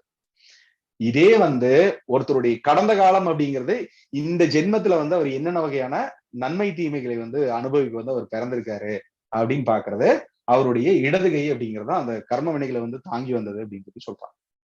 இப்ப அந்த ஒருத்தருடைய கர்ம வினைக்கு தகுந்த மாதிரிதான் வந்து பாத்தீங்கன்னா அவங்களுடைய சிந்தனை செயல்பாடுகள் எல்லாமே இருக்கும். இருக்குமா இருக்காதா? நம்புறீங்களா இல்லையா? இந்த கர்ம வினைகள் அப்படிங்கிறது வந்து எப்ப வந்து ஒருத்தனை வந்து தாக்க ஆரம்பிக்குது அப்படின்னு பார்க்கும்போது, ஒரு குழந்தை பிறக்கும் போது அது முதல் மூச்சு எடுக்குது இல்லையா? முதல் மூச்சு எடுக்கும்போது அவனுடைய அந்த பூர்வ ஜென்மத்துல அந்த கிரகங்களுடைய தாக்கங்கள் அப்படிங்கிறது வந்து முதல் மூச்சு எடுக்கும்போது அந்த கிரகத்துடைய தாக்கங்கள் அப்படிங்கிறது அவனுடைய உடம்புல வந்து பாத்தீங்கன்னா பதிஞ்சிருக்கு. அதன்படிதான் அவனுடைய சிந்தனைகள், அதாவது ஒரு திசா புத்தி அங்கிருந்து கிளம்பிடுது. அதுக்கப்புறம் அடுத்தடுத்த பரிணாமத்துல அவனுக்கு பல வகையான மாற்றங்கள் அப்படிங்கிறது வந்து பாத்தீங்கன்னா வருது. இப்ப இது பெரும்பாலானவங்க அப்படிங்கிறது பார்க்கும்போது இப்ப வந்து ஆபரேஷன் பண்ணி தான் நிறைய குழந்தைகள் வந்து எடுக்கக்கூடிய ஒரு வழக்கம் அப்படிங்கிறது ஆயிப்போச்சு, சர்வசாதாரணமா ஆயிப்போச்சு. ஃபர்ஸ்ட் எல்லாம் ஆபரேஷன் அப்படிங்கிறது ரொம்ப ரேரா இருக்கும், 100ல ஒரு 5 பண்ணுவாங்க, அது கூட ரொம்ப கஷ்டம் தான்.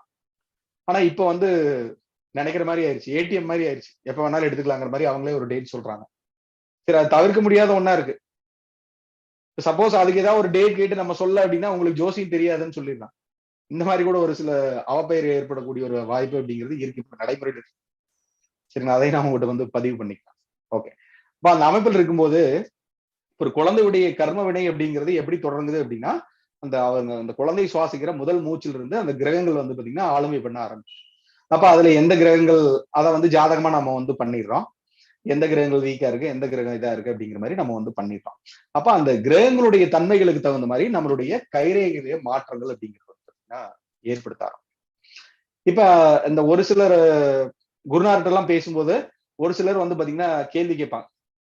அப்ப அவங்க கேள்வி கேட்கும் போது வந்து, இப்ப இந்த குழந்தை பிறக்கும் போது இந்த கர்மா வருது, இப்ப அந்த குழந்தை உற்பத்தி ஆகும்போது அது ஏதாவது வந்து பாதிக்குமா அப்படின்னு சொல்லி கேட்பாங்க. அப்ப அந்த எப்ப வந்து பிறகுதோ அதுக்கு தகுந்த மாதிரிதான் அது வந்து வடிவமைச்சிருக்குமே, வடிவாரக்கு எடுப்பாங்க. இதை வந்து என்ன சொல்லுவாங்க, அந்த ஆதார லக்னம் பார்க்கணும்னு சொல்லுவாங்க. அது அந்த குழந்தை பிறக்கிறதுக்கு முன்னாடி இருந்து வந்து பாத்தீங்கன்னா சில நாட்கள் அதுக்கு ஒரு ஆதார லக்ன கணிதம் எல்லாம் அதை வச்சு கூட அவங்க வந்து பாத்தீங்கன்னா பலாபலங்கள் அப்படிங்கிறது பார்க்க ஆரம்பிப்பாங்க. அதுல என்னென்ன வகையான இது இருந்துச்சு அப்படிங்கிற மாதிரி கூட அவங்க முன்னாடி பின்னாடி வந்து ஒரு ஜாதகம் வச்சு அதுக்கு என்னென்ன வகையான அமைப்புகள் இருக்கு அப்படிங்கிற மாதிரி கூட அவங்க வந்து பார்த்திருக்காங்க. ஆரம்ப காலத்துல பார்த்திருக்காங்க. இப்ப மக்களுக்கு அப்படிங்கிறது பொறுமை அப்படிங்கிறது வந்து கிடையாது. சரிங்களா, ஒரு 1/4 மணி நேரம் கால்குலேஷன் பண்றதுக்காகனா கூட அவங்க வந்து பாத்தீங்கன்னா கோவிச்சுக்கிறாங்க. அது பரவாயில்ல, அந்த மாதிரிதான் ஒரு சூழல். எல்லாமே ஒரு ஃபாஸ்ட்ஃபுட் நோக்கி போயிட்டு இருக்கு அப்படிங்கிறத நீங்க வந்து தெரிஞ்சுக்கலாம். அந்த அமைப்புல இந்த இடது பக்கம் மூளை அப்படிங்கிறது வலது பக்கத்துக்கு கண்ட்ரோல் பண்ணுது. அவனுடைய இந்த பூர்வ ஜென்ம வினைக்கு தகுந்த மாதிரி அவனுடைய சிந்தனை செயல்பாடுகள் அப்படிங்கிறது வந்து இருக்கும். அதனால அவன் வந்து இப்ப என்ன நிகழ்காலத்தையும் நிகழ்காலத்தோட தொடர்ச்சி வந்து எதிர்காலம் எப்படி இருக்க போகுது அப்படிங்கிறது வலது பக்க கையில வந்து நம்ம வந்து ஆய்வு பண்ண முடியும். இது வந்து வலது கை பழக்கம் இருக்கிறவனா இருந்தா இந்த மாதிரி ஒரு அமைப்பு. இப்ப இதே வந்து அவனுடைய இடது கை அப்படிங்கிறது வலது கை பழக்கம் இருக்கு, அவனோட இடது கை அப்படிங்கிறது இந்த ஜென்மத்துல அவன் என்னென்ன வகையான நன்மை தீமைகள் வந்து அவன் வாங்கி வந்திருக்கான், இப்போ இந்த வலது கையில இருக்கக்கூடிய ரேகையில வந்து இதை அனுபவிச்சுட்டானா இல்லையா அப்படிங்கிறத இந்த கையில வந்து பாத்தீங்கன்னா பார்க்க முடியும். அப்ப பொதுவா நம்ம ஆய்வு பண்ணும்போது என்ன பண்ணுவோம், ஆண்களுக்கு வந்து வலது கை, பெண்களுக்கு வந்து இடது கை அப்படிங்கிற மாதிரி சொல்லுவோம். இந்த தத்துவத்தை தெரிஞ்சு நம்ம வந்து பாத்தீங்கன்னா பார்க்கணும். இதுக்கப்புறம் நார்மலா அவர் வந்து லெப்ட் ஹேண்டரா இருந்தாருன்னு வச்சுக்கலாமே, அப்ப அதை வந்து பாத்தீங்கன்னா அவருடைய ரேகல் அமைப்பு அப்படிங்கிறது வந்து பாத்தீங்கன்னா நம்ம மாத்திதான் பார்க்கணும். அப்ப இதை வந்து சரிசமம் பண்றதுக்காக தான் வந்து பாத்தீங்கன்னா இந்த மிட் பிரெயின் ஆக்டிவிட்டி அப்படின்னு சொல்லி கொடுப்பாங்க. ரெண்டுமே சரிசமமா வந்து இருக்கணும் அப்படிங்கிற மாதிரி இந்த பிராணிக் ஹீலிங்லயும் பண்ணுவாங்க. நிறைய இடத்துல அது வந்து பாத்தீங்கன்னா சமநிலைப்படுத்துறதுக்காக சில விஷயங்கள் அப்படிங்கிறது வந்து இருக்கு. நிறைய பயிற்சி முறைகள் அப்படிங்கிறது இருக்கு, நிறைய வழிமுறைகள் அப்படிங்கிறது கூட அவங்க வந்து பயன்படுத்தலாம்.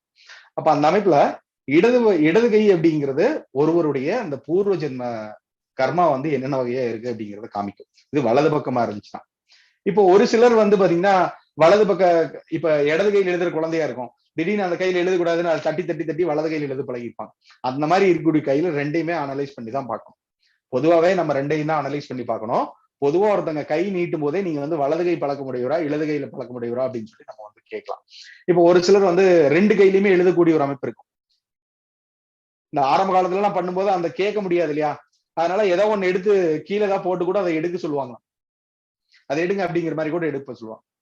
அந்த மாதிரி கூட அவங்க வந்து பண்ணியிருக்காங்க. இதெல்லாம் இந்த மாதிரி நடந்திருக்கு அப்படின்னு சொல்லி உங்களுக்கு தெரியப்படுத்திருக்காங்க இதை சொல்றேன். சரிங்களா, இப்ப நம்ம என்ன பண்ணலாம், ஏதாவது ஒரு கையெழுத்து போடுன்னு சொல்லலாமா? நீங்க வலது கையா இடது கையான்னு கேட்டோம்னு வச்சுக்கோங்க, அவங்க என்ன சொல்லுவான், ரெண்டு கை யூஸ் பண்ணுவேன்னு சொல்லுவான். எல்லா பக்கம் ரெண்டு கை யூஸ் பண்றோம், பட் எந்த கையில கையெழுத்து போடுவீங்க அப்படின்னு சொல்லி கையெழுத்து போடுங்கன்னு கூட சொல்லுவோம். சரிங்களா, அந்த மாதிரி நீங்க வந்து நடைமுறையில வந்து பார்க்க முடியும். அதை வந்து பாத்தீங்கன்னா தெரிஞ்சுக்கோங்க. இதே மாதிரி பெண்களுக்கு இருந்துச்சு அப்படின்னா இடது பக்கம் அப்படிங்கிறது வந்து அவங்களுடைய இப்ப நிகழ்காலத்தோட தொடர்புடையது அப்படின்னு எடுத்துக்கோங்க. வலது பக்க கை அப்படிங்கிறது வந்து பாத்தீங்கன்னா அவங்களுடைய கடந்த காலம் அப்படின்னு சொல்லி எடுத்துக்கோங்க. அப்ப இதே அவங்க கை மாத்தி இருந்தாங்க அப்படின்னா அவங்களுடைய தன்மைகள் வந்து பாத்தீங்கன்னா மாறும். சரிங்களா, அதை மாத்தி தான் பார்க்கணும். சரிங்களா, அதெல்லாம் ஜென்ரலா ஸ்டெப் பை ஸ்டெப்பா வரும்போது தெரியும். கடைசியா அந்த ஒரு கையை வந்து எப்படி நம்ம பார்க்க ஆரம்பிக்கணும் அப்படிங்கறத ஈஸியா வந்து பாத்தீங்கன்னா கத்துக்குவீங்க. ஜென்ரலா இப்ப இது இன்னைக்கு சொல்லணும், முதல் நாள் இது சொல்லணும் அப்படிங்கறதுக்காக இதை வந்து சொல்லி வைக்கலாம். சரிங்களா, இது ஒரு அமைப்பு. அப்போ இந்தந்த மாதிரியான அமைப்பு அப்படிங்கிறது வந்து பாத்தீங்கன்னா இருக்கு. இதுல பாத்தீங்கன்னா ஒரு சிலர் அந்த படிச்சவங்கன்னு சொன்னீங்க இல்லையா, ஒரு சிலருக்கு வந்து பாத்தீங்கன்னா இந்த சின்ன சின்ன விஷயங்கள் அப்படிங்கிறது வந்து பாத்தீங்கன்னா தெரிஞ்சிருக்கலாம். ஒரு சிலர் உங்களுக்கு அடிஷனலா பாயிண்ட் கூட இருந்திருக்கும். ஒரு சிலர் புதியவங்களா இருந்துச்சு அப்படின்னா அவங்களுக்கு இந்த மாதிரி இருக்கா அப்படிங்கிற மாதிரி கூட தெரிஞ்சுக்கலாம். சரிங்களா, புதிய தகவல்களா இருந்துச்சா நான் பேசணும்னு நினைச்சா பேசலாம். ஆமா சார், இது எல்லாமே புதுசா இருக்கு. ஓகே, இன்ட்ரெஸ்டிங்கா இருக்கு சார். ஓகே. ஒரு சிலர் வந்து இதை பத்தி கொஞ்சம் தெரிஞ்சிருக்கலாம். அக்குப்ரெஷர்ல அந்த மாதிரி எல்லாம் இருந்தீங்கன்னா வச்சுக்கோங்களேன், இந்த சயின்ஸ் ரீதியா, சயின்டிபிக் ரீதியா, ஒரு உடலியல் ரீதியா அவங்க வந்து பாப்பாங்க இல்லையா, அந்த அக்குபஞ்சர் மருத்துவம், அந்த மருத்துவ ரீதியா இருக்கிறவங்களுக்கு ஒரு சில இந்த வடது பக்க மூளையோட செயல்பாடு, இடது பக்க மூளையோட செயல்பாடு அப்படிங்கிறது தெரிஞ்சிருக்க வாய்ப்பு. மத்தவங்களுக்கு வந்து கொஞ்சம் கம்மி தான். அந்த மாதிரி எடுத்து. Okay, okay. இதுல வேற ஏதாவது சந்தேகம் இருந்தா கேட்கலாம் சார்.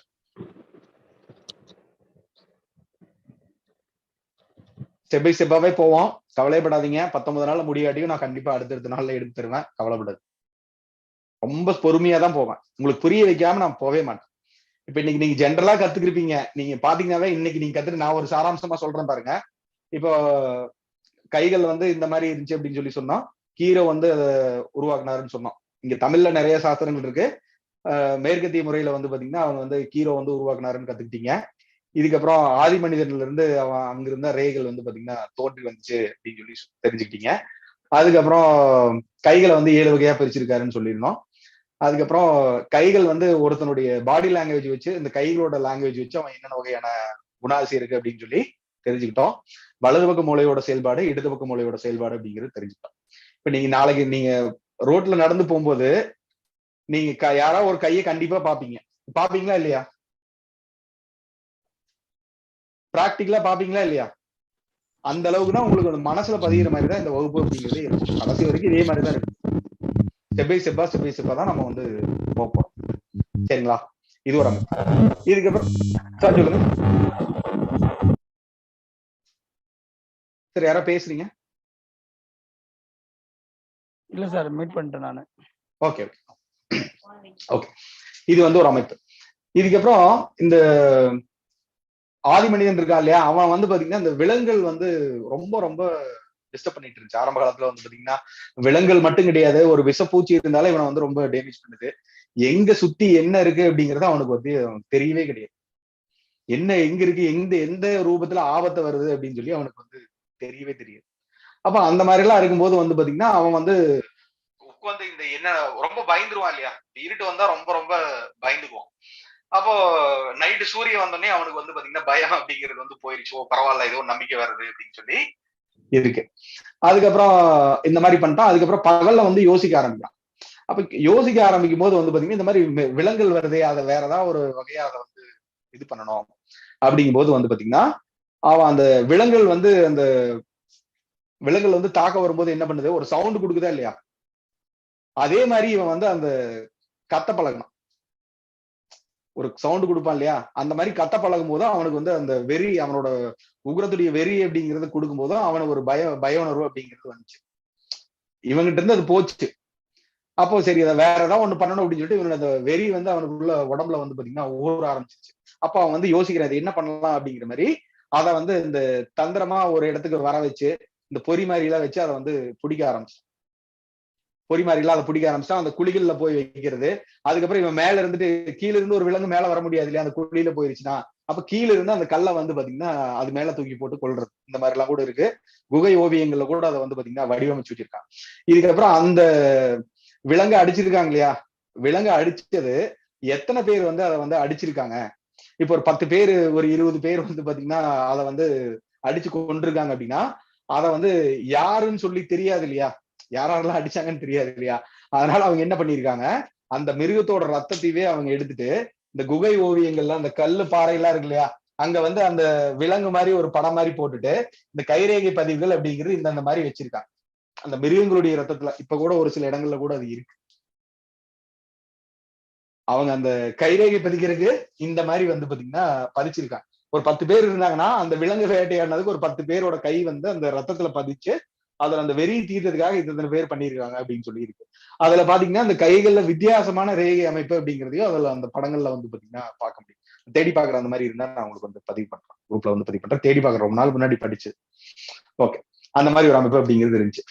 இப்ப இது அந்த ஃபர்ஸ்ட் வந்து அவன் அந்த தம் பிரிண்ட் பண்ணது அவன் தான், ஆதி மனிதன் தான் அந்த மாதிரி தம் பிரிண்ட் அப்படிங்கிறது வந்து பண்ணாங்க. அதுக்கப்புறம் வரக்கூடிய இந்த மன்னர்கள் அப்படிங்கிறது இவங்களுடைய அந்த முத்திரைக்காக வந்து பாத்தீங்கன்னா இந்த ரேகல் அப்படிங்கிறது வந்து பாத்தீங்கன்னா வைக்க ஆரம்பிச்சாங்க. ரேகல் அப்படிங்கிறது வைக்க ஆரம்பிச்சாங்க. இந்த அமைப்புல இப்ப பாருங்க, இந்த பிங்கர் பிரிண்ட் அப்படிங்கிறது எல்லா இடத்துலயுமே வந்துருச்சா?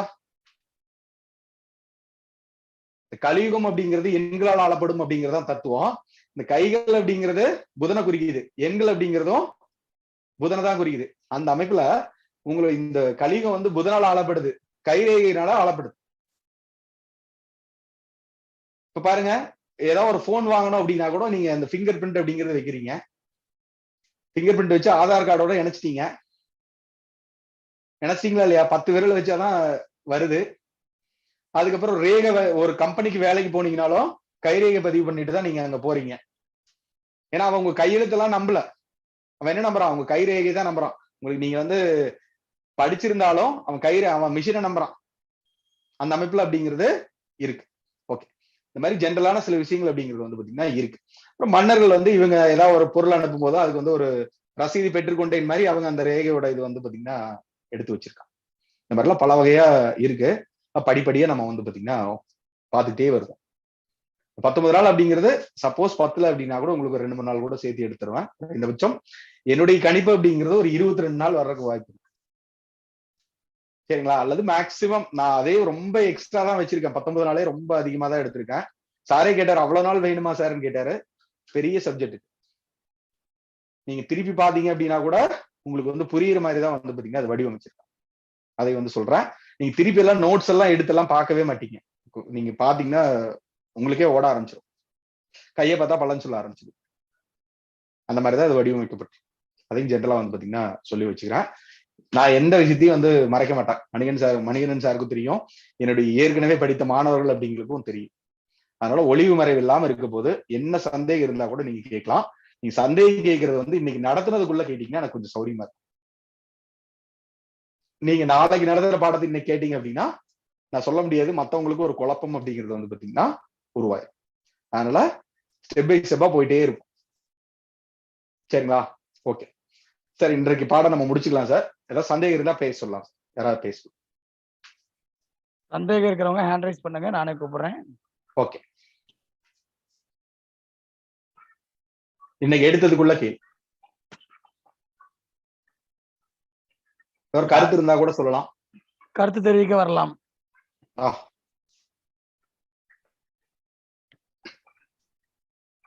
ஒரு நிமிஷம் ஐயா, ஒரு நிமிஷம் இருங்க. நான் பேசுங்க. உமா மகேஸ்வரி மேம் பேசுங்க. சார், கிளாஸ் ரொம்ப இன்ட்ரெஸ்டிங்கா இருக்கு சார். இது எல்லாமே நான் இப்பதான் ஃபர்ஸ்ட் டைம் படிக்கிறேன், அதனால ரொம்ப இன்ட்ரெஸ்டிங்கா இருக்கு சார். ஓகே, நன்றி. Thank you ma'am. வாங்க சிவகுமார் சார். சிவகுமார் சார் சொல்லுங்க, பேசுங்க சார். மியூட் எடுத்துட்டு பேசுங்க சார். ஹேண்ட் ரைஸ் பண்ணிக்கிறீங்க, மியூட் எடுக்க மாட்டேங்கிறீங்க. நான் எடுத்துடுங்க சார். சார் வணக்கம். வணக்கம் சார். வணக்கம் சார். வணக்கம் சார். சார் இது புதுமுக வகுப்பு சார். எனக்கு ஓகே சார். நடத்துற வரைக்கும் பார்த்து வச்சிருக்கிறோம். இதுல எதுவும் எனக்கு சந்தேகம் வரலைங்க சார். Okay sir. இதே போல செஞ்சீங்கன்னா நான் கத்துக்க முடியும். ஏன்னா எனக்கு எந்த நோட்ஸும் தெரியாதுங்க சார். எந்த புத்தகத்தையும் பார்த்ததில்ல. கைரேகை பத்தி எதுவுமே தெரியாதுங்க. தெரியாட்டி எனக்கு ரொம்ப நீங்க தெரியாட்டி நீங்க வெள்ளை காகிதமா இருப்பீங்கன்னு அர்த்தம். ஈஸியா உங்களுக்கு வெள்ளை காகிதம் என்ன எழுதுமோ எழுதிடலாம். நான் நேத்தே உங்க வீடியோ பார்த்துட்டு அது வாட்ஸ்அப்லயே தெரிவிச்சிருந்தேன். ஆரம்பமே அட்டகாசமா இருக்கு. இந்த மாதிரி தான் இருக்க போகுது. ஆமாங்க சார். நாளைக்கு நீங்க வீதிகள்ல போகும்போது, நடந்து போகும்போது கையை பாப்பீங்களா இல்லையா? எல்லா கையும் பாப்பீங்களா இல்லையா? பாப்போங்க சார். என்கிட்ட ஒரு 200 பசங்க படிச்சிட்டு இருக்காங்க. பேரண்ட்ஸ் எல்லாம் வருவாங்க. இனிமேல் வாட்ச் பண்ண ஆரம்பிச்சிருவேன். வாட்ச் பண்ண ஆரம்பிச்சு. ஆமாங்க சார். Thank you sir. நன்றி. ஓகே, நன்றி. Okay sir. சார் வணக்கம். சார் வணக்கம் சார். வாழ்த்துக்கள், வாழ்த்துக்கள். அடுத்தது வாங்க நரேந்திரன் சார். சார் வணக்கம் சார். சொல்லுங்க சார். ஐயா வணக்கம். நான் திருவண்ணாமலையில பேசுறேங்க ஐயா. சார் வணக்கம் சார். சொல்லுங்க சார். நான் வந்து ஜோதிடம் வந்து தான் ஜோதிடம் பார்த்துட்டு இருக்கேன். ஓகே. ஆனா பெரும்பாலும் இப்ப சில பேருக்கு ஜாதகம் இல்லை. ஒவ்வொரு நேரம் பாத்தீங்கன்னா ஏதோ ஒரு சந்திக்கிறோம்னா அவங்க ஜாதகம் இல்லையே, டேட் ஆஃப் பர்த் இல்லையன்றாங்க. அந்த நேரம் கையை தான் காட்டுறாங்க திடீர்னு. கண்டிப்பா இந்த கையாவது பாப்பீங்களா அப்படின்னு. ஒவ்வொரு நேரம் எனக்கு கேட்கலாம் பார்க்க தெரியாதுங்க அப்படின்னு சொல்லி கொஞ்சம் ஒரு சங்கடமா அது சொல்லு. பரவாயில்ல சார், நான் சொல்றேன் சார். ஷார்ட் கட்டா சில மெத்தட் எல்லாம் இருக்கு, அதெல்லாம் கடைசியா ஒரு 18வது கிளாஸ்ல இந்த ஷார்ட் கட் கிளாஸ் மெத்தட் எல்லாம் சிலது இருக்கு. நீங்க இதெல்லாம் பேசிக். நான் அதவே ஒரு நாள்ல எடுக்கலாம்னு கூட நான் யோசிச்சேங்க. பட் இந்த அடிப்படை தெரியாம அவன் ஏதாவது ஒரு ரேகைன்னு கேட்டாங்கன்னு வச்சுக்கோங்க. இப்போ ஒருத்தன் எனக்கு தனரேகை இருக்கான்னு கேட்பான், ஒருத்தன் விதிரேகை இருக்கான்னு கேட்பான், ஒருத்தர் வந்து என்ன கேட்பாங்கன்னா சங்கு சக்கரை எங்க இருக்கு காமிங்கம்பாங்க. அதனால கேட்டா நீங்க அதுக்கு பதில் சொல்லணும்ல. அதுக்கு நீங்க ஸ்டெப் பை ஸ்டெப்பா போனா மட்டும்தான் உங்களுக்கு வந்து பாத்தீங்கன்னா புரியும். அதுக்காக தான் இந்த மாதிரி வடிவமைச்சு அடிப்படையில தான் அந்த கைரேகை கத்துக்கணும் எண்ணமே வந்தது. அதனால கத்துக்கிறதுக்கு வந்துருங்க. இப்போ இத பயிற்சி முடிஞ்ச நிறைவுல கைரேகை பார்க்கக்கூடிய ஒரு இது வந்து அமைக்கிறேன். அது எல்லாம் குருவினுடைய ஆசீர்வாதம். நன்றி சார், மகிழ்ச்சி. கண்டிப்பா பாப்பீங்க, எல்லாருமே பார்க்க ஆரம்பிப்பீங்க. எல்லாருமே பார்த்தா ஒரு 30 பலனாவது சொல்லுவீங்க. நன்றி. இப்போ நியூமராலஜி அடிப்படையில ஒரு சொன்னா இந்த கைரேகையும் அதை கொண்டு கனெக்ட் பண்ண அடிப்படையில் இல்லையா, இந்த மேடு நல்ல பலமா இருக்கு, அப்ப இந்த பேர் வைக்கிறதுக்கு கூட இதை பயன்படுத்திக்கலாம். அப்படிதான் பயன்படுத்தணும். அதுக்குதான் மேற்கத்திய முறையில எல்லாமே இதை பயன்படுத்திருக்காங்க. படிக்கிற அளவு கூட இல்லமா. ஓகே, நன்றி.